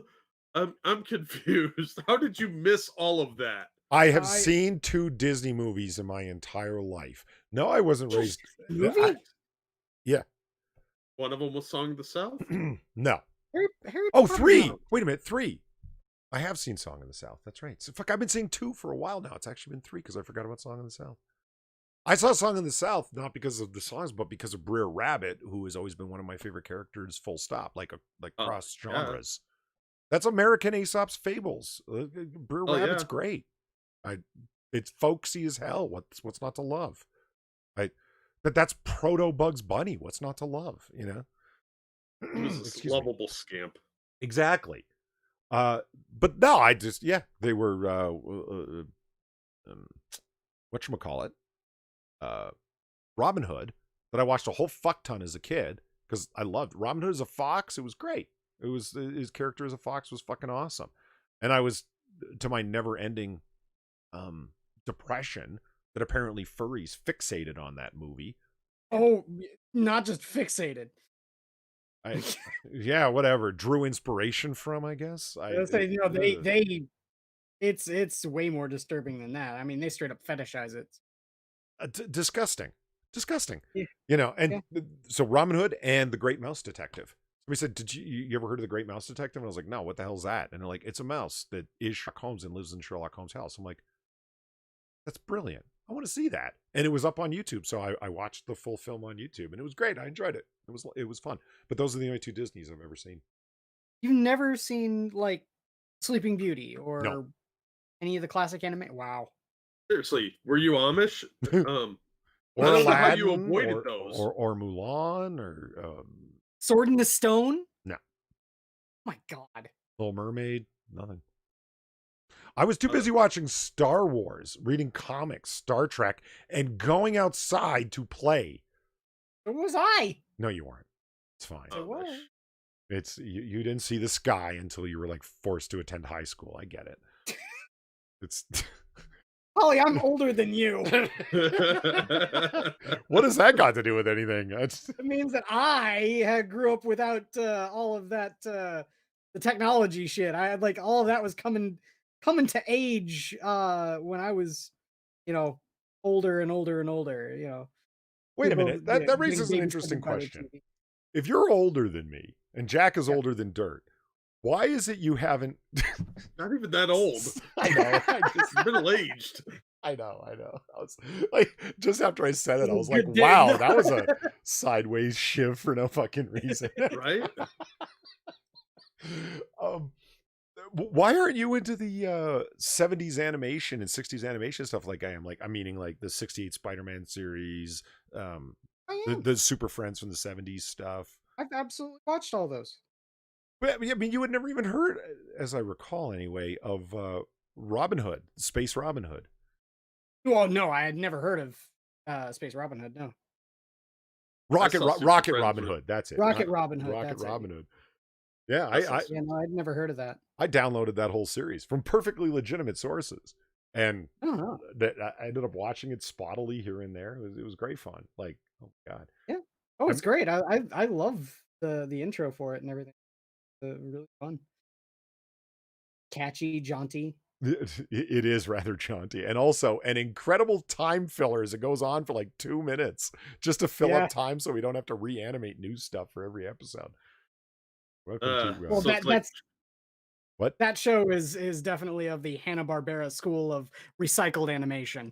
Let's just put it that way. Yeah. is it as bad as like Captain Harlock?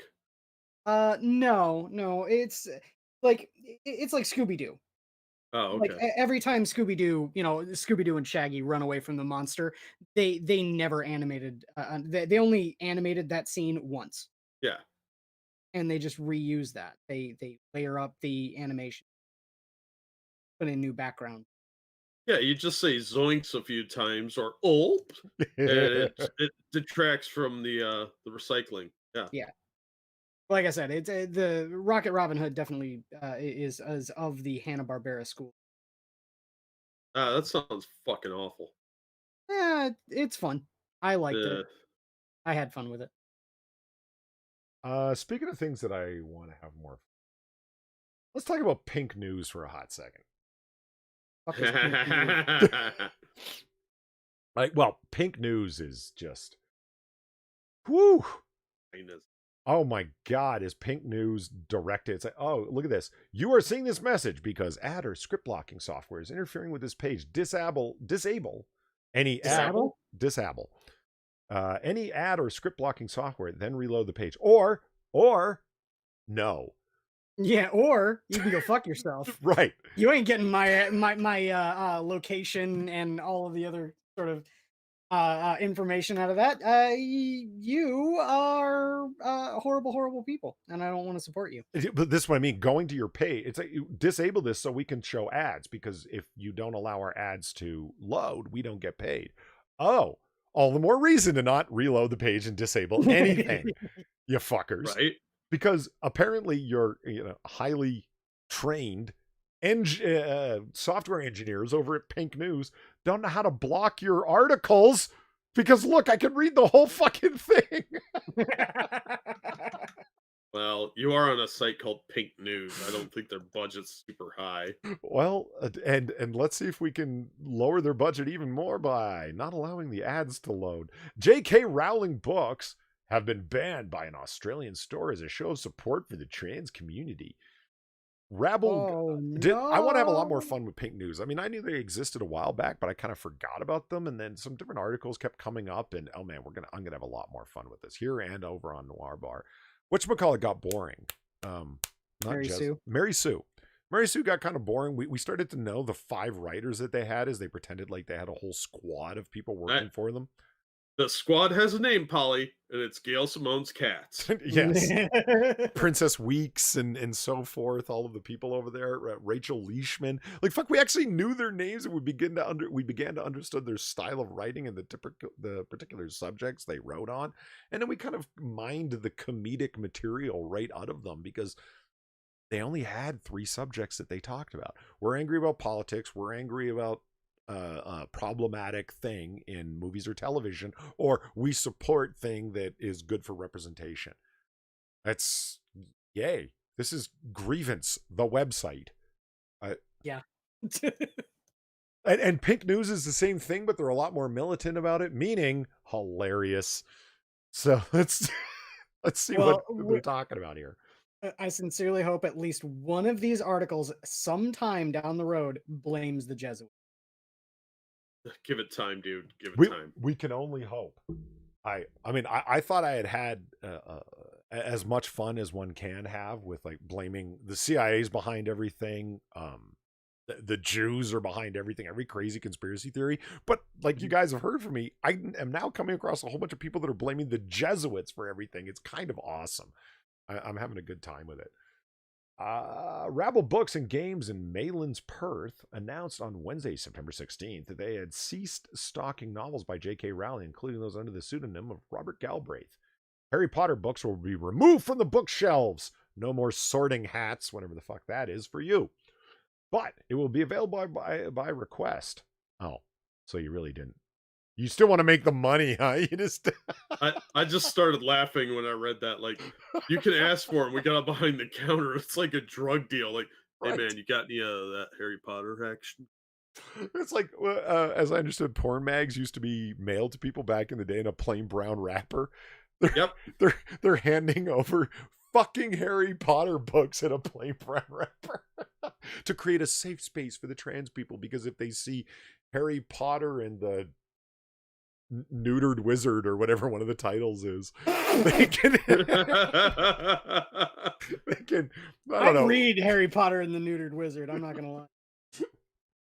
Harry Potter and the recently gay discovered wizard, because I mean, I love the J.K. Rowling stuff. We're not just covering it because it fits in the general area of comic, science fiction, and fantasy, is because J.K. Rowling was the darling of the progressive community online and the hacktivist, lazy community online, until she had this opinion about biological determinism in terms of gender identity. And then all of a sudden, explosion! She's the most hated person ever. I gotta get rid of my Harry Potter magic emblem tattoo.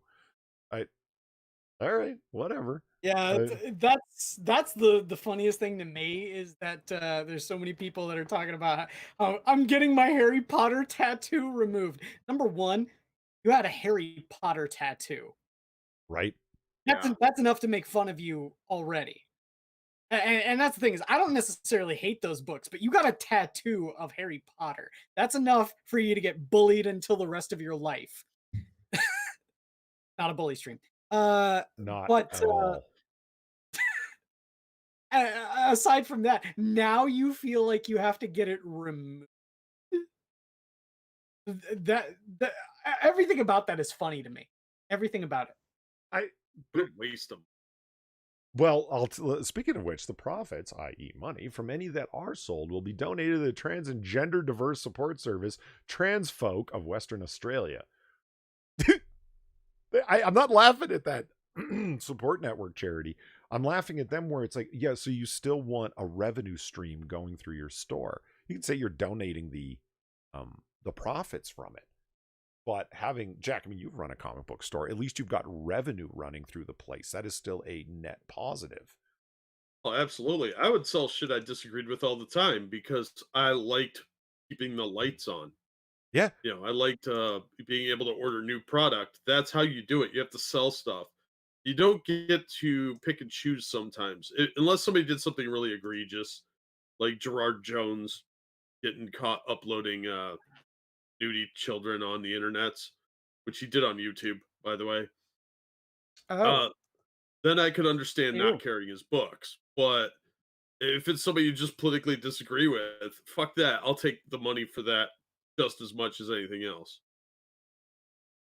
I love this stuff so much. Quote, we are trying to make Rabble, their store's named Make Rabble. Rabble? What? Their store is named Rabble. Oh. I mean, okay, that's a great name for your place. A safer space for our community. And part of that is trying not to put books by transphobes on the shelf when we know about them. So, it's like we stocked them up until now, but we have no need to apologize because we weren't aware that J.K. Rowling is in fact a transphobe. She's afraid of us. I don't think it's fear-based, but Are you okay? Wait, hold on. Transphobe. She's afraid of them. Are they trying to sack her castle? Maybe. I mean, I'd be afraid of trans people too if they had, a battering ram and a boarding tower and. Yeah, I mean, depends what kind of grappling hooks they're using, I suppose. hey, Pop Tart's here, and she says, "Sometimes I wonder why y'all talk to me at all, lol. I like Harry Potter and many of the things y'all make fun of. We like you and we make fun of you. Yeah, right? Yeah, Polly likes us and he makes fun of us. Well, apparently you've been misinformed. I don't know about that. I know. The cycle of being made fun of is just, it's secular. It's cyclical. Cyclical. Yeah, look, let's go with that. Yeah. I like the Harry Potter book. I don't know. Cyclic. I like the, or cyclical, if you will. I like the Harry Potter books, but they're not the end all be all. Anybody that's that obsessed with stuff, it's a little unhealthy. You should probably get a hobby or go out for a walk in the woods and get eaten by a bear or something. Ebony Williams just put hashtag quiz loves cougars and castles. Yeah. Yeah. Yeah, I do. You want to hear this quote? This quote from Nate Latter is awesome. Whilst stocking a book isn't an endorsement, good grief, that would be a minefield, and we will always take orders for books that aren't in stock. There are many more worthy books to put on the shelves, books that don't harm communities and won't make us sad to unpack them. Make us sad to unpack. Do they get shipped Harry Potter books in a knapsack? I don't know. Is that another Harry Potter reference? Is there a magic knapsack? No, unpacking the knapsack of my privilege. Privilege. Is it privilege or is it? It was what's the other one? Unconscious unconscious bias. Yeah, something like that. Unpacking the invisible knapsack, Polly. Look it up. It's Terrific. I mean, like I Yeah. said, there's so much so much fun to be had with pink news here. Stars you didn't know were LGBT plus, celebs you didn't know had an LGBT sibling, the stars who went gay for pay. I mean, holy fuck, this is Oh no, I like that one. Chicago's queer neighborhood Boys Town changes his name to be more inclusive to women and non-binary people.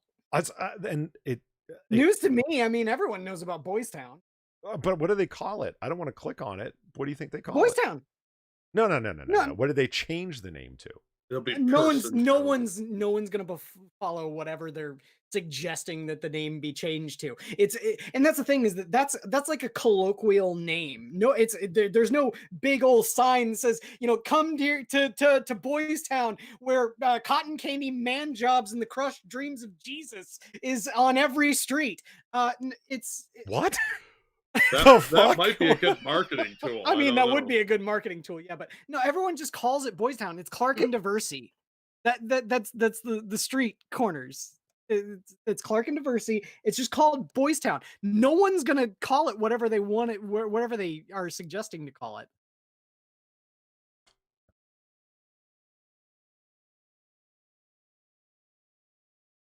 Chicago. Okay, God, this website sucks. You see everything? Yeah, it does. You see the way it's like bouncing and resetting itself? Blah, blah, blah, Yeah, it blah. does it a lot. Boys Town banners are being torn down from the beloved queer village and replaced with ones beaming Chicago's proudest neighborhood, killing off a 30-year-old name. Campaigners say that has excluded queer women and non-binary people. I'll get the steak sauce. They're eating each other. According to a I love statement released lately, blah, blah, hold on. 58% of the survey hold on. 58% of the survey takers said they were in favor of keeping the Boys Town name. So, it's they won the popular vote, but you're not in favor of that. Dude, Sinatra said he seems to know a lot about it. Yeah, I do. There's some really great retro theaters down there that play old movies. So yeah, I go and hang out with a lot of gay people. So what? They get some, and plus, it's a really great place to people watch. I mean, people are so stereotypically gay there. It's hilarious. But back to the J.K. Rowling thing, I'm actually a little surprised that so many people are jumping on board with trying to cancel her. She already made all her billions. She doesn't have to sell another fucking book ever. They're still trying to hide her books. I was gonna say, yeah, like I said, she's in a fucking castle. Yeah, Are they laying siege to her castle? they might be. All right, have a good night, Unholy Reaper. Thanks for coming by. Later, Reaper. Later, Reaper. I mean, I didn't see. Yeah, I see the Sinatra's here now, man. This is Pink News is a fucking wonderland for you, man. Like, I'm just scanning through that. This is progress. Black trans leaders welcome the end of Chicago's Boy Town, referencing systemic transphobia. Oh yeah. Wow. Pink News is big on eating their own, and not in a cannibalistic sense, but in the purity spiral way. So I'm surprised you haven't spent more time there. It's a hysterical mess. Autofellatio sort of way? Okay. Yes. Okay. Hey, what's up next? Did you guys hear that Black Widow's been pushed back by Disney again? Yep. Oh man, fuck! Where are they going to get their crates? That's what I mean. I am worried about the mystery crates. They may go bad. It was only a month ago that the director said that she's really anxious for Black Widow to come out because it deals with current trending issues and politics in the world. Okay, wow. The director is feeling really desperate to have her movie remain relevant that has been pushed back 3 times now. It's like, well, it deals with current issues in the world. Yeah, sure it does. Isn't it based in the 1980s where it's like, oh yeah, but we're making it about current issues? I don't think that it has anything to do with current issues except in somebody's random metaphorical take on themes in the film. You know what I mean? I just see it as a sign of desperation to keep a film relevant that's actually twisting in the wind of constantly being shelved isn't the right word because that means something else, but just pushed back. And this, wow. Well, I'm not surprised. They're desperate to get a big launch on that one. They need the money really bad, Yeah, so man. they can't just let it peter out like New Mutants, which apparently was terrible. Number one nowhere says it's getting a BIPOC makeover. That wouldn't surprise me either. Black Widow is. Well, would you be surprised? What are they going to do? Reshoot scenes after? Would you put it past them? How many versions of Rise of Skywalker did they? Okay, but they didn't have a fully complete edited sent to theaters already film. But Well, it they has they do with nobody's Black got it yet. Widow. Black Widow's been finished for over a year. It's done. It's just Yeah, that doesn't stop them from tinkering with it. The people are nuts, man, and Disney is so desperate for cash right now. If they think reshoots will make it woke enough, they will do it. I mean, they filmed like 8 versions of Star Wars. damn. Well, I yeah, will. I will. I know they That's the did call. absolutely. I'm surprised that the finished version of Black Widow hasn't been leaked by some asshole at the studio already, or at a theater chain or whatever. Give it time. It might. Uh, like theaters are doing so bad right now anyway because of all these shutdowns. Doesn't surprise me that they're gonna delay this until the theaters reopen on a mass scale, and they can get every penny they can. That that's why Wonder Woman was delayed. That's why a lot of these movies have been delayed. So they'd be better off doing what they did with Milan and just releasing it on Disney Plus and charging people like $20. Something. Get I mean, as X43 says, they're hurting themselves. The longer they wait for more comic book movie momentum, they lose. Endgame was a long time ago. It Yep, was.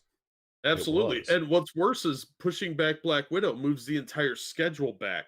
So they're not just delaying this movie, they're delaying every movie after it as well. Good point. Oh yeah, I think that's dumb. They need to get that movie out as fast as possible. Yeah.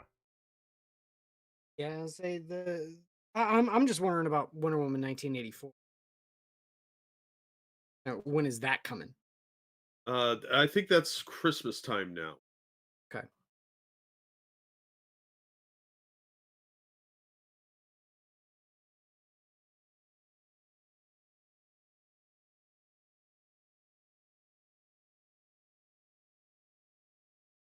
Yeah. Okay.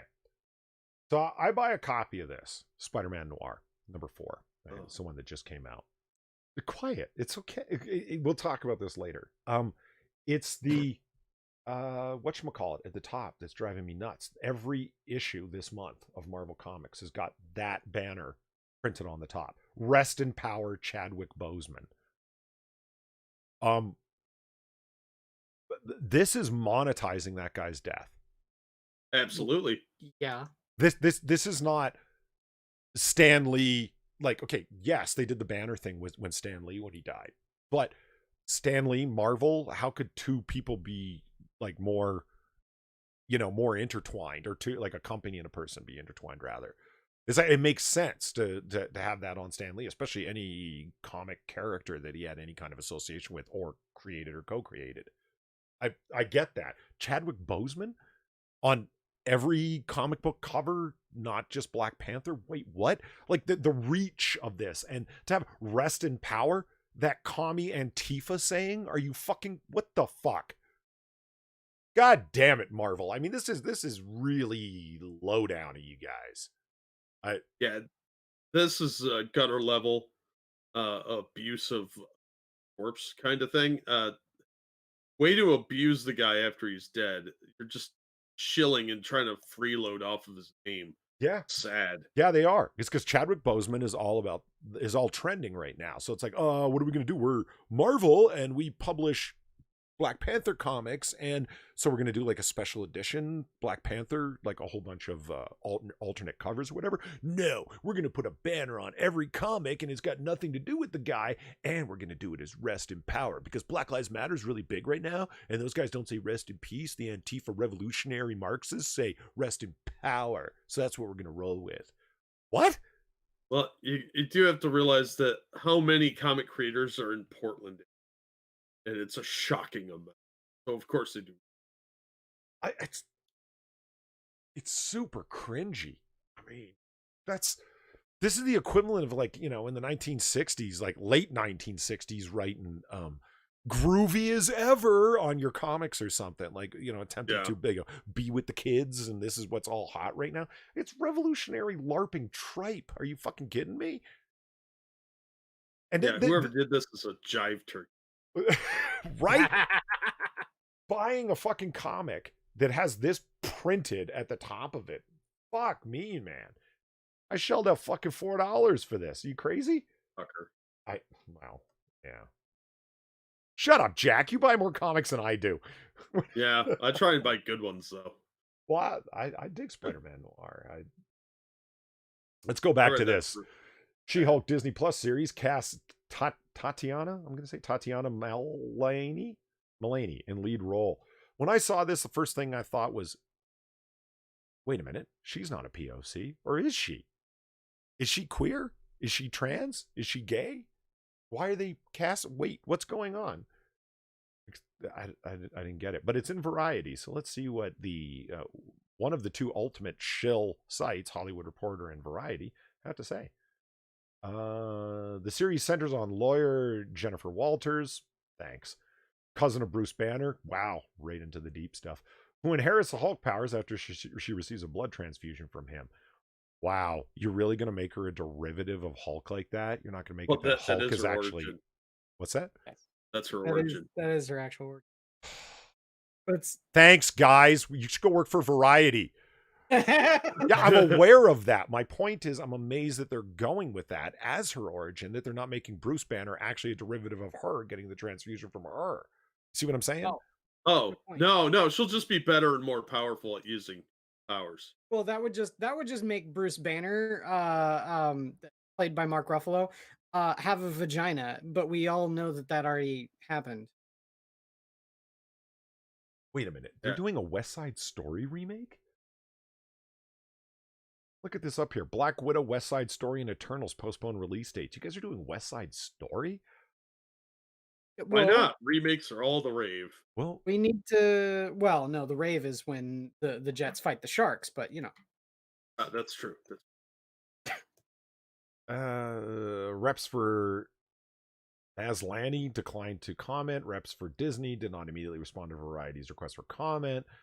She's perhaps best known for BBC American drama Orphan Black, which ran 5 seasons, blah, blah, blah.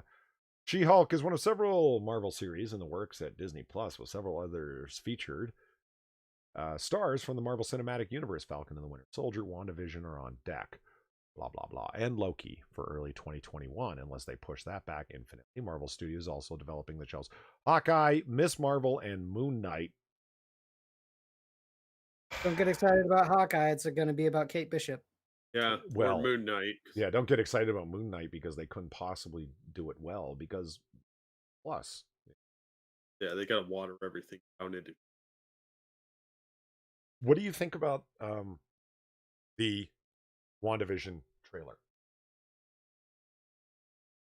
I thought that the whole use of the retro style filming was interesting. I'm just unsure about the actual content of the show. I've said it before. I will say it until I die. Vision is a lame superhero. I don't care what anyone tries to tell me. He is lame. He is the worst. You could not pay me to give a shit about a Wanda Scarlet Witch, who I also now hate because of No More Mutants. Fuck the Scarlet Witch and fuck the Vision. I'll take Scarlet Witch for 1,000. Literally call me out. Yeah, look, I think she's hot. I'll watch the show to see if it's any good. It has potential. They've got a good cast. They're supposed to have some good writers. It doesn't look like it's going to be that woke. And from what I've heard, they're going to introduce some more Marvel characters through that show. So I'm intrigued to see where it goes. And I don't hate the characters. I don't like Vision. I think he's kind of a lame character, but I do like Scarlet Witch overall. and I'll give it a chance. I thought the trailer looked okay. M Day. Never forget. Well, that was when Marvel was hitting their stride, finding their wokeness. So, yeah, that whole nonsense was overplayed and dumb, just like Civil War. And I choose to ignore both of those storylines. So, I yeah. can't because it has fundamentally changed the X-Men and not for the good. Well, no, that's the writer's fault. It's That's everyone not. at Marvel's fault. That's not everyone. Claremont did nothing wrong. Well, Claremont was the one who was writing those. I know, but yeah, the writers I definitely blame in the editorial for not stopping that bullshit and making them all into supervillains in their little glorious ethno state of cultishness that they're in now. It's fucking awful. They need to fix that shit. Look at this. Speaking of remakes. Rumor, Black Panther actor and anti-police advocate Michael B. Jordan to play reimagined Tony Montana in a Scarface remake. Gonna have the Colombian accent too? Cuban. But, Cuban. I mean, Scarface itself, like 1981 Scarface from, fuck, what's the director's name? Christ, name slipped my mind. I don't know. Son of a bitch. The only thing that's coming to mind is Al Pacino? Al Pacino's the actor. Yeah. Yeah, I know. That's all I got. I got nothing else. In any case, fuck. Yeah. I'll blurt it out when I remember randomly. The Not Francis Ford Coppola. That was No, it's the same director of Carlito's Way and fuck, really well-known director. Anyway, it doesn't matter. The point is that the Scarface itself is a reimagining of the original. Scorsese? No, not Scorsese. No? No. Brian De Palma? De Palma, thank you. That's who it is. Not director's name. I only know like 4 of them. It's a reimagining of the original Scarface film. You know, Now he's an angry black man who was beaten by the cops or something. Well, this is what I'm saying. It's like, I get it. 81 Scarface is, let's reimagine him. Instead of being an Italian gangster, he's going to be a Cuban gangster. And we're going to place him in like 1980s coke-fueled Miami as a Cuban refugee. It's like, so is there anything wrong with remaking it in and of itself? No, but when De Palma was remaking, he was remaking a film that was like from classic black and white era Hollywood. And I'm going to reimagine it as like director with a particular style. I mean, De Palma has a very particular way of making films and had a legacy behind him. New Hollywood? Ugh. Of this, like with like, I mean, De Palma didn't put that film together and say, you know what, we're going to base this entire thing around, you know, we want Al Pacino because Al Pacino can be this guy because he's great for playing a Cuban. And it's like, you know, no, Pacino obviously isn't even Cuban. He's going to have to adopt that. They had to find the actor to play it. And at that point, what was Al Pacino most well known for is playing Michael Corleone. Was a very reserved Italian mobster. To get him to play a coke-fueled, uneducated, exceptionally blue-collar criminal guy, Tony Montana, was a real reach and stretch for him. And it's like, that's what made that movie interesting, is this big, long, crazy, coke-fueled epic action gangster movie. I don't want to see what they're going to do. Like, oh my God. They're going to be writing in hackneyed lines to try and live up to 81 Scarface, where it's, you know, there's going to be some point where it's like, say hello to my little friend. Yeah. Haas is a pig that don't fly straight, etc. Don't get high on your own supply, repeating riffed off versions of those lines. We're going to riff off of them and make them real urban and hood. This is going to be great. No, it's going to be awful. It's going to be like if 50 Cent made a movie, you know? I know. He made video games. I know he did make a movie, but that's what I'm saying. It'll be like a big bunch of... He also made video games. I know. Look, Polly, I think you're getting this all wrong. They're going to use the template set forth by a well-known black gangster movie. It was called New Jack City. And it'll be on that level of classic. But New Jack City's not classic. It's laughably dated and terrible. Yeah, that's exactly what I'm saying. Oh, you mean that's the joke? You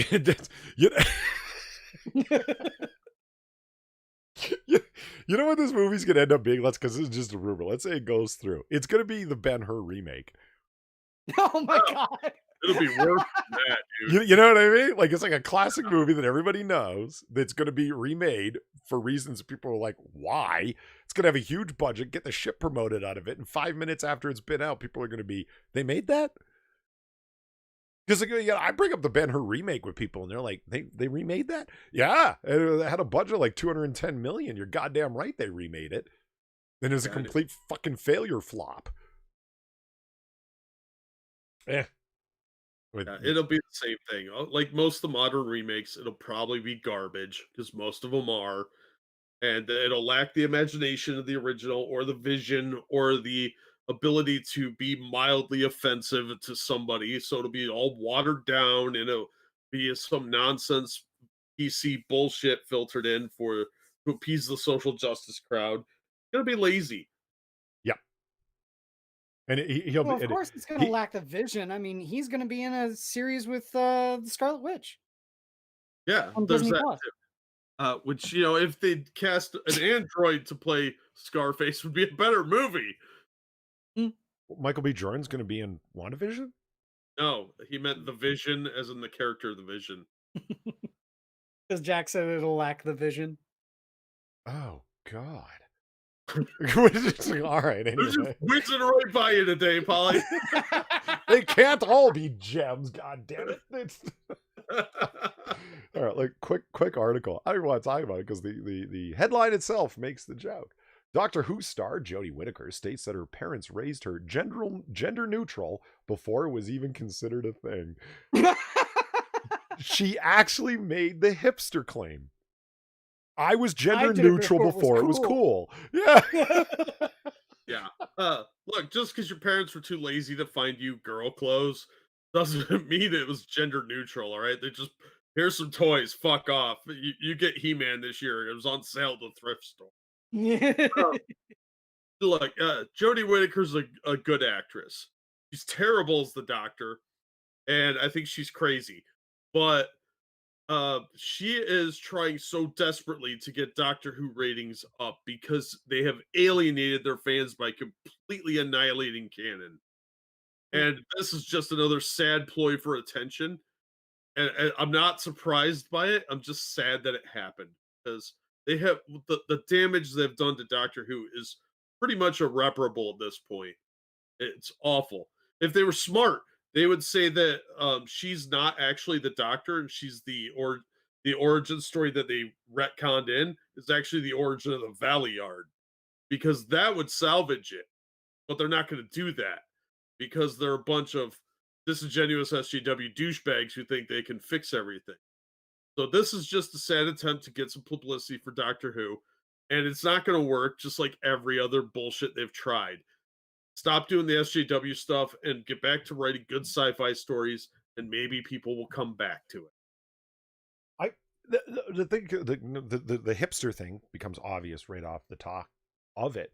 If it was a more honest, I mean, I realize the irony of this, but if it was a more honest activist community online, like they were actually against things in principle, not just in trend or in current convenience, this would be a real big problem for them that she said this, because you just cast gender neutralism in the role of being a trend. My parents did it before all of you got on board with this trend. That's the whole point in the hipster line, right? I listened to that band before it was cool. I wore this article of clothing before it was cool. Right? Yeah, but that ties into the publicity stunt because they're trying to make the Doctor gender neutral. So that it's part of that, like filtering it back to the Doctor. It's not just her jumping on an SJW bandwagon. She's doing that as well, but she's trying to link it to the Doctor, who her character used to be a man for most of its iteration on TV. So they're trying to make it more gender neutral on the show. And that's kind of what she's leading into is like, well, see, that's what makes me a perfect casting for the Doctor because she's gotten so much shit for that. And this way, it's a win-win. She gets the publicity she wants, and the show gets publicity they want. But yeah, right. It's totally hipster. Fucking annoying. BG's. I watched Polly before it was cool. I'm still waiting.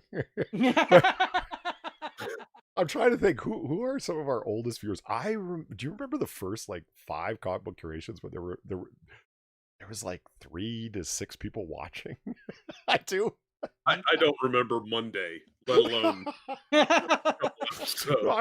RVA Dar was there. He was one of our first viewers, man. Really? Yeah, RVA's been here since like day one, and then the Far and Platty and Zelthor and who else? Like Minions people, they're too good to come around here anymore. It's just No, they've just seen us. no, Like, they've just heard all of my points of complaint already, so I think they're done with it. Hey, look at this. CW axes Supergirl after season 6, following season 5's declining viewership. I don't Really? I was saying because I jumped ship after the conclusion of season 2. Wait, that's been on for 5 seasons? Yeah, Yeah. it does. See, that was my call. Like I would have thought 4 or 5. I didn't realize it was 5 going into 6. But that's pretty good longevity for a current year superhero show. Yeah, I mean, well, their it's budget's fucking small. yeah, that's what I'm saying. Like and the actors to come back want more and more money, which I understand because like they're not offered that much money to begin with usually per episode.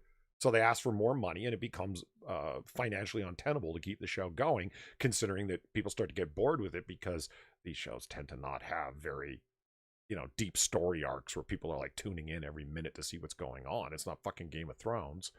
So what? Arrow went for 8 seasons. It's rarefied few. I mean, Agents of Shield is still going. I don't know. It's just wrapped up, I think. Just wrapped up, and that went forever. But that's rarefied. I mean, you look at the majority of the slate of comic book shows, season or 2. Punisher. I mean, think about it. The majority of them get axed quick. That's actually a lot of longevity for that damn show. And besides, blonde hair, blue eyed white girl, we're done. Now, BIPOC Supergirl. It's a reimagining. Yes. Screenwriter David Kopp says all the elements for Indiana Jones 5 aren't coming together. I maintain they're putting this off until Kathleen Kennedy's gone. Well, yeah, you're right. That's maintain- Lucasfilm. Good call. Yeah. I maintain that they'll probably never make it. Yeah, it'll take place in a nursing home, and Indy will just wheel himself around and use the whip to like drag his old ass around. Well, I mean, okay. To another like a motorized scooter, and they'll go that way. Let's think about it this way, okay? Let's think about it critically. Given the fact that there is no getting around the fact that Crystal Skull is now in canon, do you really want another Indiana Jones movie with Shia LaBeouf? No, they don't have to have him in it. They can recast the character. Well, that was the whole point of the Crystal Skull, was that Indy was supposed to have been passing the mantle off to his son. Yeah, but they don't have to have Shia LaBeouf do the role. They can cast another actor. I liked Shia LaBeouf's character. It's too bad he's insane. I find him annoying in everything he's in, just like Jesse Eisenberg. I still maintain that the worst flops of all time, for me, okay, this is just my call on it. It's not the train wreck stuff, because stuff that's an absolute train wreck is so bad it's good, right? Sometimes. It's the insanely middling stuff that's really bad, and the peak of bad is stuff that starts out awesome and then nosedives straight into the ground to a horrible explosion conflagration. That's what defines truly bad to me. The stuff that starts out awesome and then crashes. The worst Star Trek episode of all time, Threshold. From Voyager, Jack. So, Voyager. That episode started off so epic, so interesting. The first 20 minutes of it are just, oh my God, where's this going? Bang! And wow, Tom Paris and Captain Janeway turn into lizards and have salamander babies and then become human again, and the show ends. What? Well, wasn't the there salamander babies are all like, Chicote! I mean, that show was fucking senseless. How did that script even make it past the script supervisor point of production? It's amazing to me. Wasn't there a Next Gen episode where they all turn into like horrible mutant, like alien, like Well, they they devolve? devolve, yeah. Like, but how does that make any sense? Well, You're there was overthinking.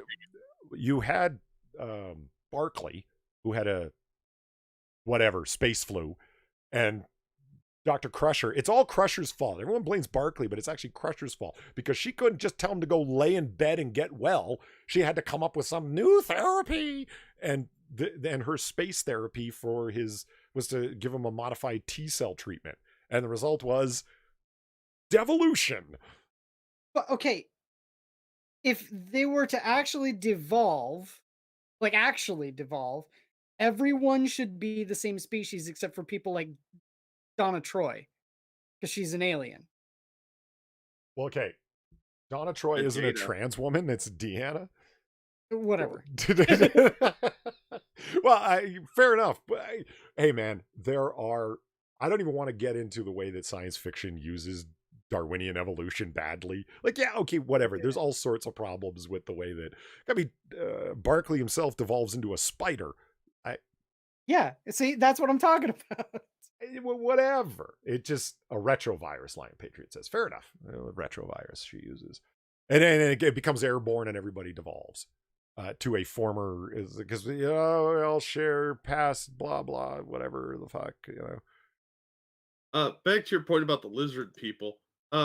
We all know they are watching us Yes. and trying to take over. So that was just a dog whistle to the reptilian aspect of the audience. Like, look, we can be like you. That's what Wait, that really was. dog whistle was meh Chakotay, meh. Yeah. But my point is nobody wants a whistle, ringtone, or anything that goes, nobody wants that. My point is that there's this crash and burn. That's what makes it horrible, and that's what's so bad about Crystal Skull to me, because it absolutely fits that model. The first 25 minutes of Crystal Skull, there's nothing wrong with it. It's a classic Indiana Jones adventure. He's not fighting the Nazis. Now he's up against the fucking Soviets. Oh, that's actually an inspired idea. That absolutely works for Indy. Like years later, well, who's his great enemy? Well, it would be communism. And there's great car chases, and they have that chase around the warehouse and all that other stuff. And then the Crystal Skull thing starts, and it's like, oh, fuck me. I liked that movie. You guys are all just haters. Yeah, Jack, Shia LaBeouf no. sucked in it, but that movie was fun. No, Jack, no. Yes. Yes. I That's also liked that's Temple like a of Doom, even though that was probably the weakest well, of Temple the of original. I can understand why someone would like Temple of Doom, but no, Jack. That's like a Richard Meyer level of bad take. Look, I like bad movies. I think they're fun. Uh, my video collection is full of bad movies. I have like the normie section where that are actual good movies, and then I have the bad movies that I can sit around and make fun of. And Hmm. that's in that section. It's not with the original trilogy. Hey But guys, I look, enjoyed that movie on that level. Porkins. It's Porkins. It is Porkins. They Yeah. came from behind. Yeah, he's in Batman as well. He was awesome in Batman. He was Commissioner Gordon, wasn't he? No, he was Eckhart. Eckhart. Where are you spending your nights? Great line. Great line, they said, Jack Napier. Okay, anyway, we've nerded this You're out. my number one guy. The refrigerator, Polly. What of the refrigerator? It was lead lined. It made sense. Everything had lead in it back in the day. That's totally believable, actually. Congressional candidate and Moonrock Führer Brianna Wu falsely accuses Nintendo and Poker Man of making Holocaust jokes. I don't even know what's going on here. I just. Oh man, well, okay, no wait, we need to have a new segment on our show if Brianna is going to be talked about with any sort of regularity. We need to have a Woo Goblin section of our show. You're just asking to summon a demon like that. Well, I mean, Mustafa even gave us an amazing song to go with it. Oh, really? Oh yes. Heard of this. Oh yes. On September 20th, the official Pokerman Twitty account, Witty. yeah, twitted out a simple joke. Porygon did nothing wrong. A tongue-in-cheek reference to the Electric Soldier Porygon episode of the Pokémon anime, and was infamously banned after scenes depicted induced seizures in hundreds of Japanese viewers. What is it Yeah, really? Is it really flashy? yeah, Yeah. it had a bunch of like flash animation, and it gave kids seizures. That's why it's banned, Holy obviously. fuck! Okay, that's crazy. Uh, All right.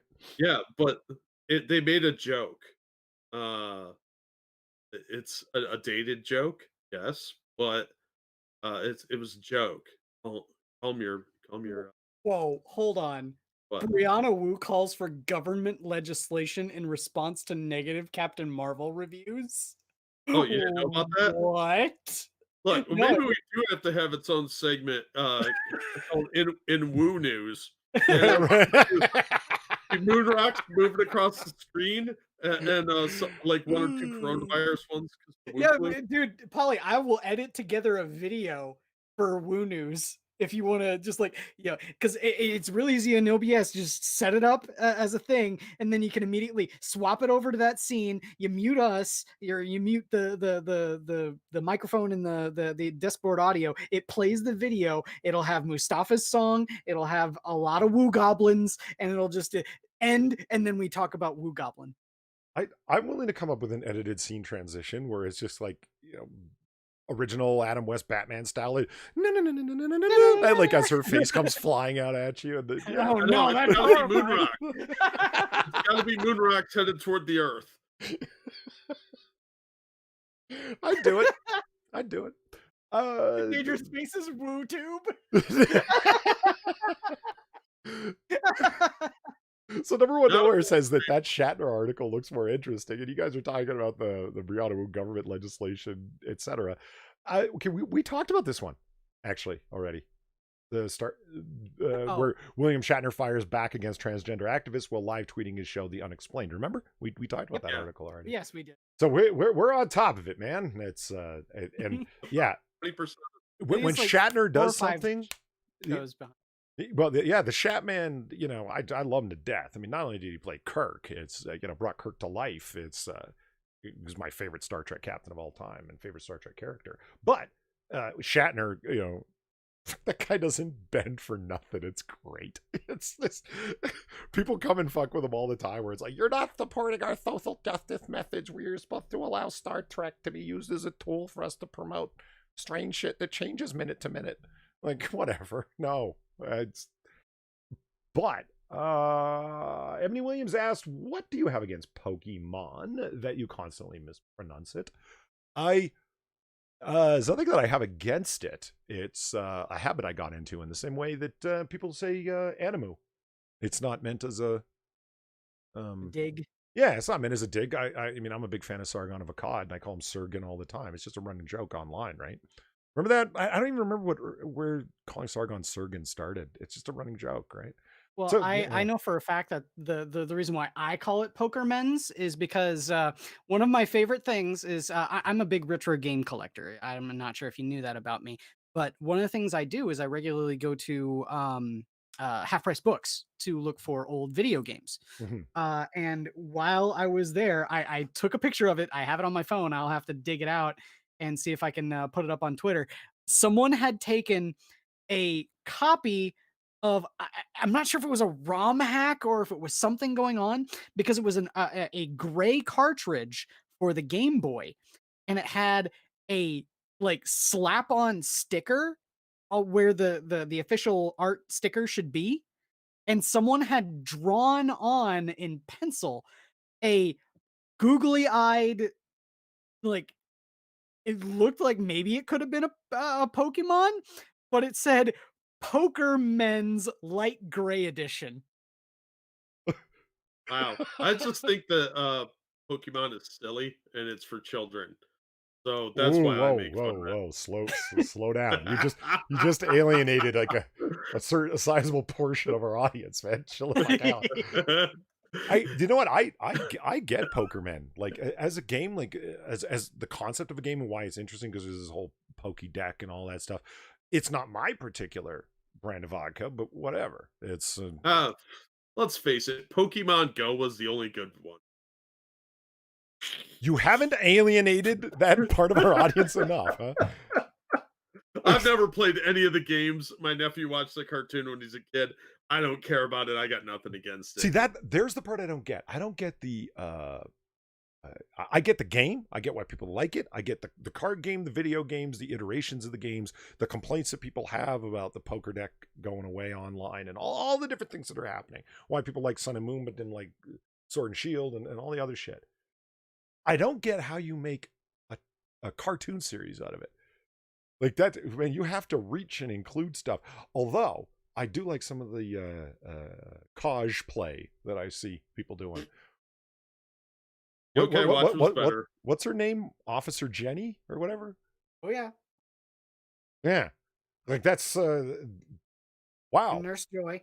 Yeah, people have made pretty sexy costumes out of a character that is I don't even know what actual Jenny looks like. I've just seen the women walking around with their poker balls and stuff, you know. Yeah. I'm just gonna sit here quietly so we don't get taken down. You know, you can make that lewd if you want to. He has a name, Polly. It's Blair White, okay? But I don't know anything about Pokemon. I don't know what an Officer Jenny is. I assume it's a trans person now, but I don't know anything about that. All I know is I was way too old to get into it when it came on TV. So, yeah, talking about the cosplay for it, I'm sorry, I'm way out of the loop. Faithless said they made a cartoon about freaking gummy bears, Polly. Okay, you have a point. 2, gummy bears is awesome. All right, No, here and there and everywhere. the only bears worth watching in a cartoon are the Care Bears and of course the Monchichi, because that means happiness.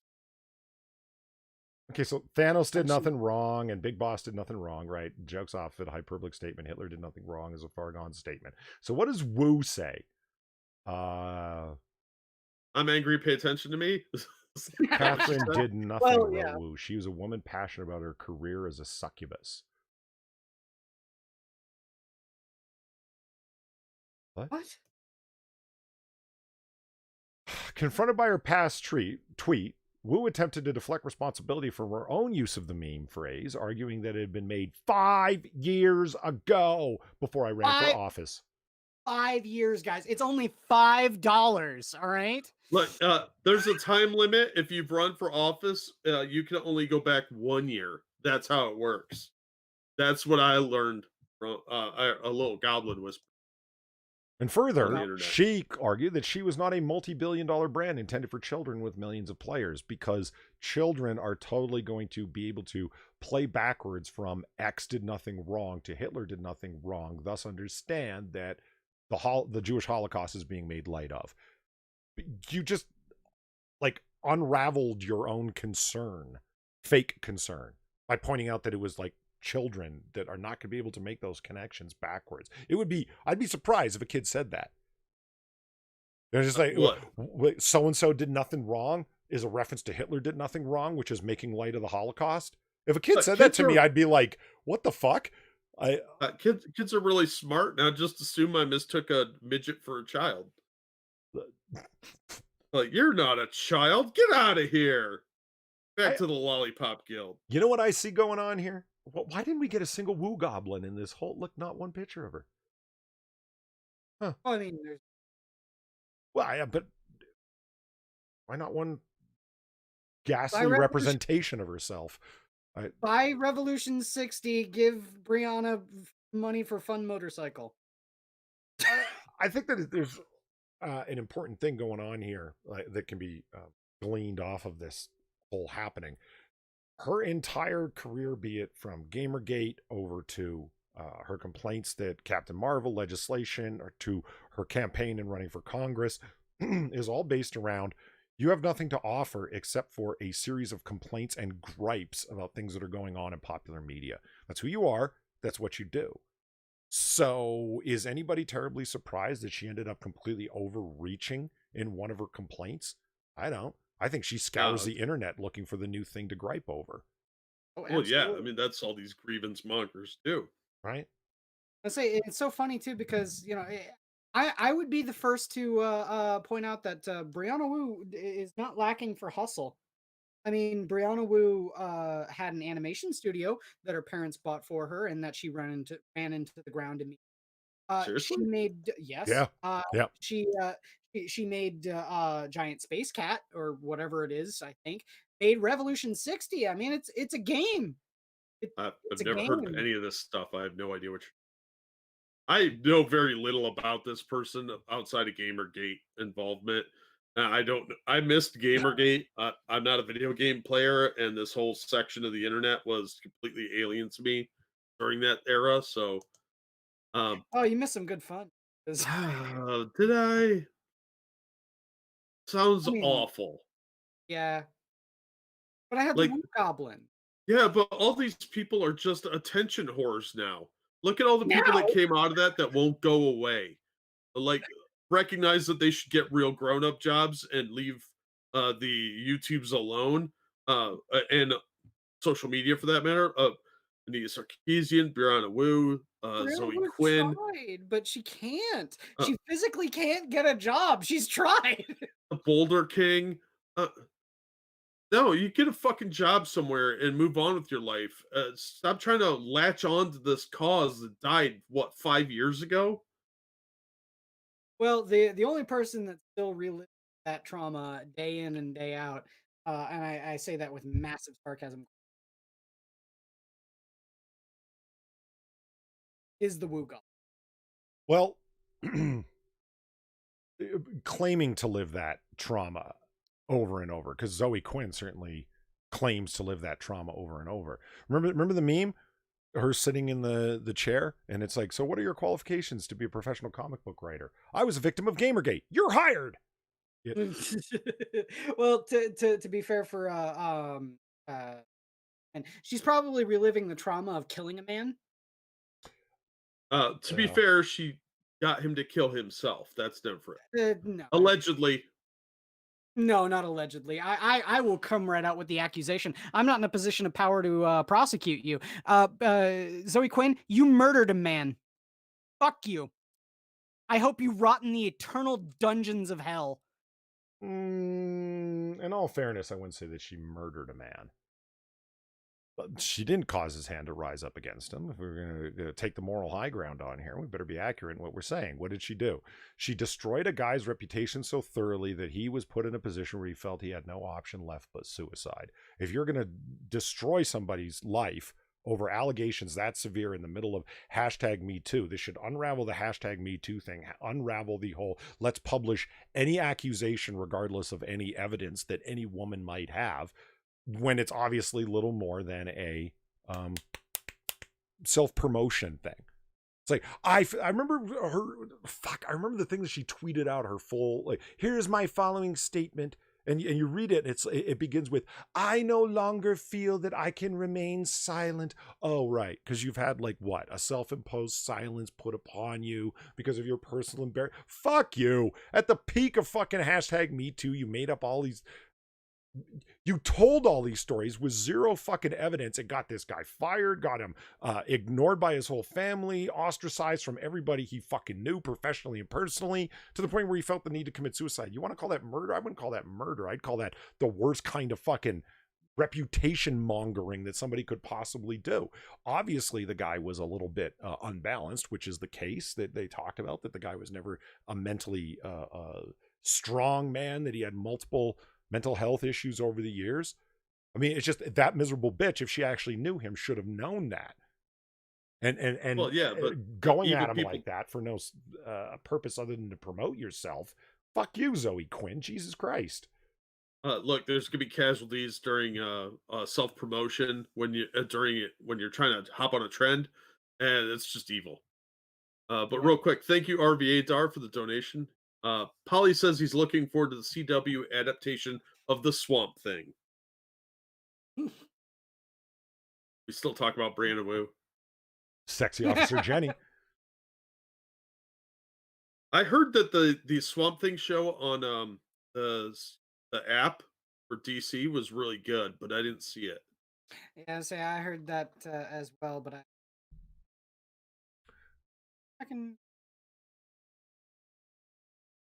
Can we just like can I just point something out? Because we do comic books here, and we talked about like the endless fucking complaints about unrealistic female anatomy. Okay, unrealistic? Are you sure? Look at Where this are woman. her organs? Oh no, she's clearly going. I mean, but look at this woman. I mean, just Dude, you fucking can't show this hell. picture. Her ball is showing. See, quiz. Thought I was making it up. She's walking around with her poker ball. Okay, I. Faithless says that looks like a trans. No, what? I can see her ball.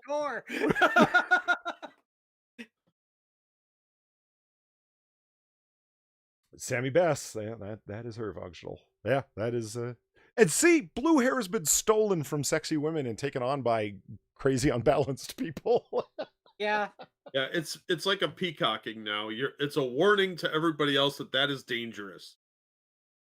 That's all it is. It's like seeing a venomous snake. You know, like, oh, the pattern on the back and the fangs tell me that it's gonna try and kill me. Same thing with colored hair now. Unless you're in Japan, then it's hot. They don't have this problem. All right, and that brings us to the end of our show. So we're going to start doing some pitches. No, it doesn't bring us to the end of the show. It brings us to the best part of the show, where we pitch comics. And yeah, and demonstrate that we're actually not entirely negative, and we still continue to read comics. Because, yeah. So who's interested in going first? I can go if you guys want to. Want me to? Whatever. I don't care. All right, I guess. Yeah. Yes. Okay. I unfortunately don't have a. All right, fair enough. I am pitching Moonshine number 20 this week. This is actually the third part of the story arc.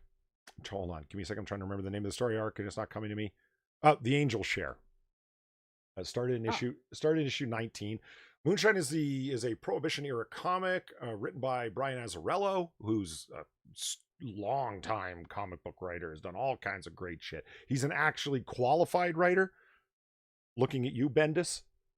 He wrote Dark Knight 3, The Master Race, which you should absolutely read. Jack and Quiz keep opposing it. I never should have recommended it. I think they're not reading it out of spite at this point. I have a lot of other stuff to read. In any case, Well, this I have to read. No, you don't. And, Actually, in any case, Moonshine. It follows the storyline of a guy named Lou. Lou is this is part 3 because this is the most recent one that I read that just came out. It is prohibitionary, and you can see it, and they do great coloring with the whole golden sepia tone thing. The backgroundless or blurry backgrounds are often used to kind of give it like that watercolor dreamlike atmosphere, to kind of give it that old-timey feel, and it really, really works for it.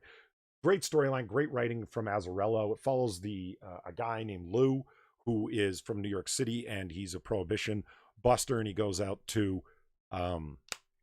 rural West Virginia to bust up a moonshine ring. That's where a lot of the illegal alcohol is coming from. And going out there, he finds out that they are not only protecting their moonshine trade, they're also protecting their very dark secret. They're werewolves. Which is kind of a cool idea. Get it? Moonshine. Oh, Yeah. all right, that's kind of cool. Makes sense. So this is a very magical realism in terms of storytelling, Jack. You know what I'm talking about, where everything's extremely realistic except for one element, and that one element is there are werewolves. So it's very realistic, prohibition era, gangsters, G-men.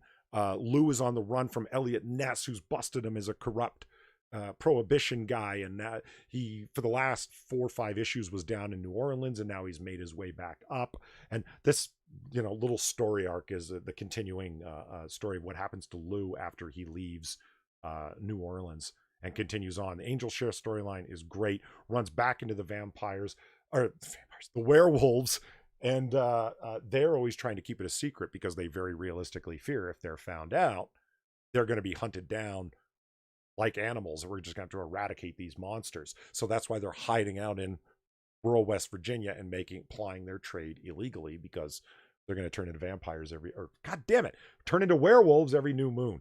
I highly recommend this series. It's a lot of fun because, you got werewolves and a little bit of supernaturalism, but mostly gangster realism from back in the day. Definitely has some noir detective-like aspects, which I'm always a big fan of when it's done well. So yeah, by all means, check out Moonshine. The whole series generally, it's over on Image Comics. Brian Azzarello does his usual good job of writing. A hell of a lot of fun. It's a digital art, but not a detractor. Yeah, fair enough. No, it's normally- clearly digital art. Yeah. Normally, it kind of is sometimes. Yeah. It's not bad. It's worth the $4, and that's a big claim these days, man. Yeah. Oof, I've been buying it since, and it's great. Ebony Williams says, "I heard werewolves. I'm sold." It's a fun take on the werewolves thing, as opposed to them being out there and dominating everyone. It's like, what happens when the werewolves? Yes, they're very powerful, but they rightly fear being eradicated because there's not many of them. You know what I mean? Like, if a whole marauding gang comes after us with shotguns, we're kind of fucked. You know what I mean? So they try and stay out of the limelight, and yeah, the whole behind the scenes fight of supernaturalism in a very realistic world. Great fun. Great fun. So that's my pitch. Let me up that down. Expand. Guys. I can go now. Okay, no, go ahead.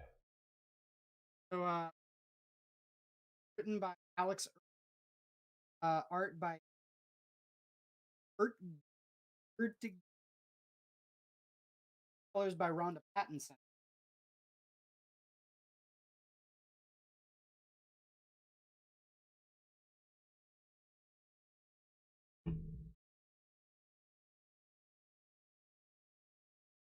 Dungeons and Dragons, Dark Sun. I couldn't find a digital copy of this. Like hardback trade, but I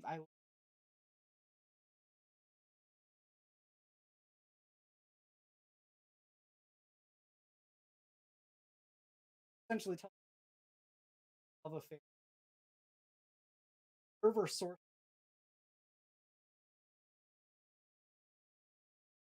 aired sleep becomes a gladiator and out and quest. He meets psionic quest to bring in life back into the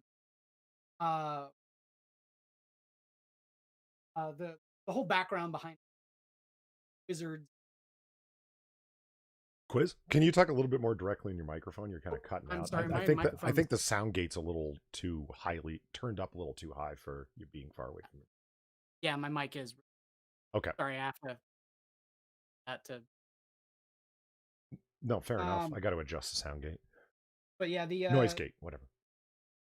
the whole story behind it is that they're the sorcerers in their use of magic have essentially killed the planet, and there are other mages who seek to bring life back to the very bleak sort of setting where everything is now dead because overall I really like this story. I thought it was really cool about the art. Dark Sun, the life, probably my second favorite. So yeah, I highly recommend. Find it. Dark Sun, Island Toast. That looks cool. Dark Sun. Forgotten Realms first edition for life. Well, the other D&D one that I pitched, the one that was DC's D&D one was set in Forgotten Realms. Yeah, I read 3 Forgotten Realms books, so that's all I know about it. I read the Avatar trilogy. Oh. What? I liked it. It was okay. Felt like I was reading fifth graders fan fiction. I like the Avatar trilogy. Yeah. Those are the only fantasy novels I've ever read. Because I haven't read Lord of the Rings. You should read the Dragonlance. Dragons of Autumn, Twilight, Winter Night, and Spring Dawning. Those are all really good. Hmm.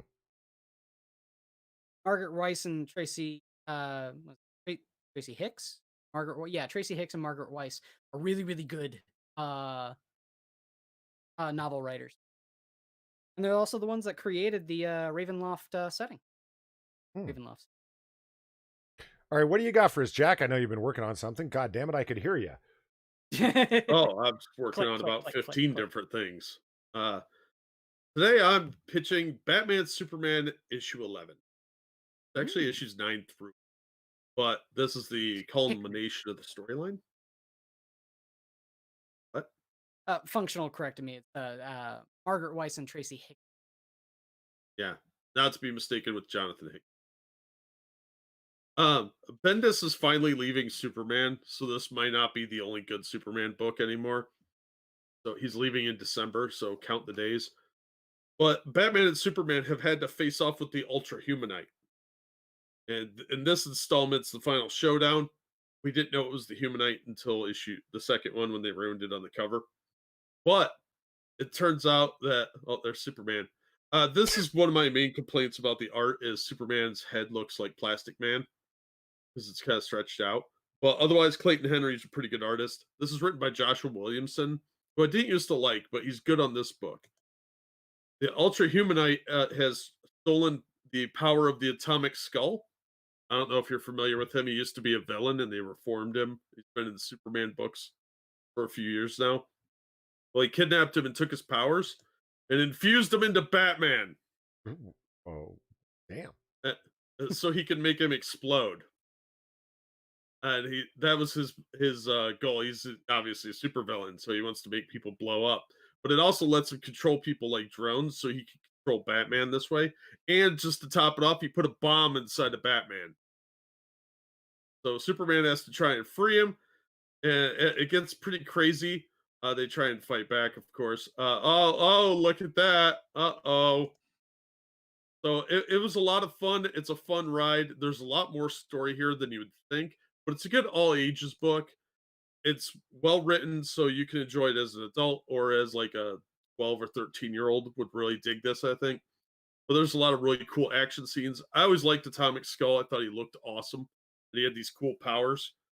So seeing the powers get abused like that was good fun. So yeah, I thought this was great because Ultra Humanite is really just a brain in a jar, like a Cthulian kind of situation going on. So he controls drones, including the giant gorilla. And he tries to do that to Batman. And I thought it was a really fun story. So a good book you can read with the kids, or for someone that you know wants to get into comics, or if you just like Batman and Superman. And it's a really good 3-part series, but this issue can stand alone just fine on its own. So you get a chance, check it out. And Ultra Humanite's a very underused character these days, and he's a lot of fun as a villain. And there's some really fun stuff in here. Nice. So there it is. All right. Throw Officer Jenny back up there. I mean, who's gonna complain? I don't know. Blind people? Oh yeah. So anyway, thank YouTube you. bots. Yeah, YouTube bots might have a problem with it. I mean, if there really is an AI butt detector, they're certainly going to detect her butt. Anyway, I'd like to thank everybody for coming by tonight. That is our show. If you liked what you saw, please hit that like and subscribe button and all those other things. If you're listening in the future, by all means, leave a comment below. I get a chance to read them all and respond to most, and Jack and Quiz come by and respond. All a good time. And I'd like to especially thank everybody who donated. You guys are so generous. You keep the show going, and I greatly appreciate it. Not just words, I really do. So yes, thank you for the donation. So any final thoughts there, guys? Thanks for the donation. You guys are awesome for coming out and check us out, especially on our off day. We do appreciate that. And go buy some comics. Yeah, good ones. You know, I was gonna say, never discount places like Half Price Books either. That's where I picked up Ionto's Tomb. So it's a good place to discover stuff that you may not have seen before. Weird and wild, and not just necessarily going back issue boxes. Yep. all right, there it is. Have a good night, everybody. We'll see you again next time.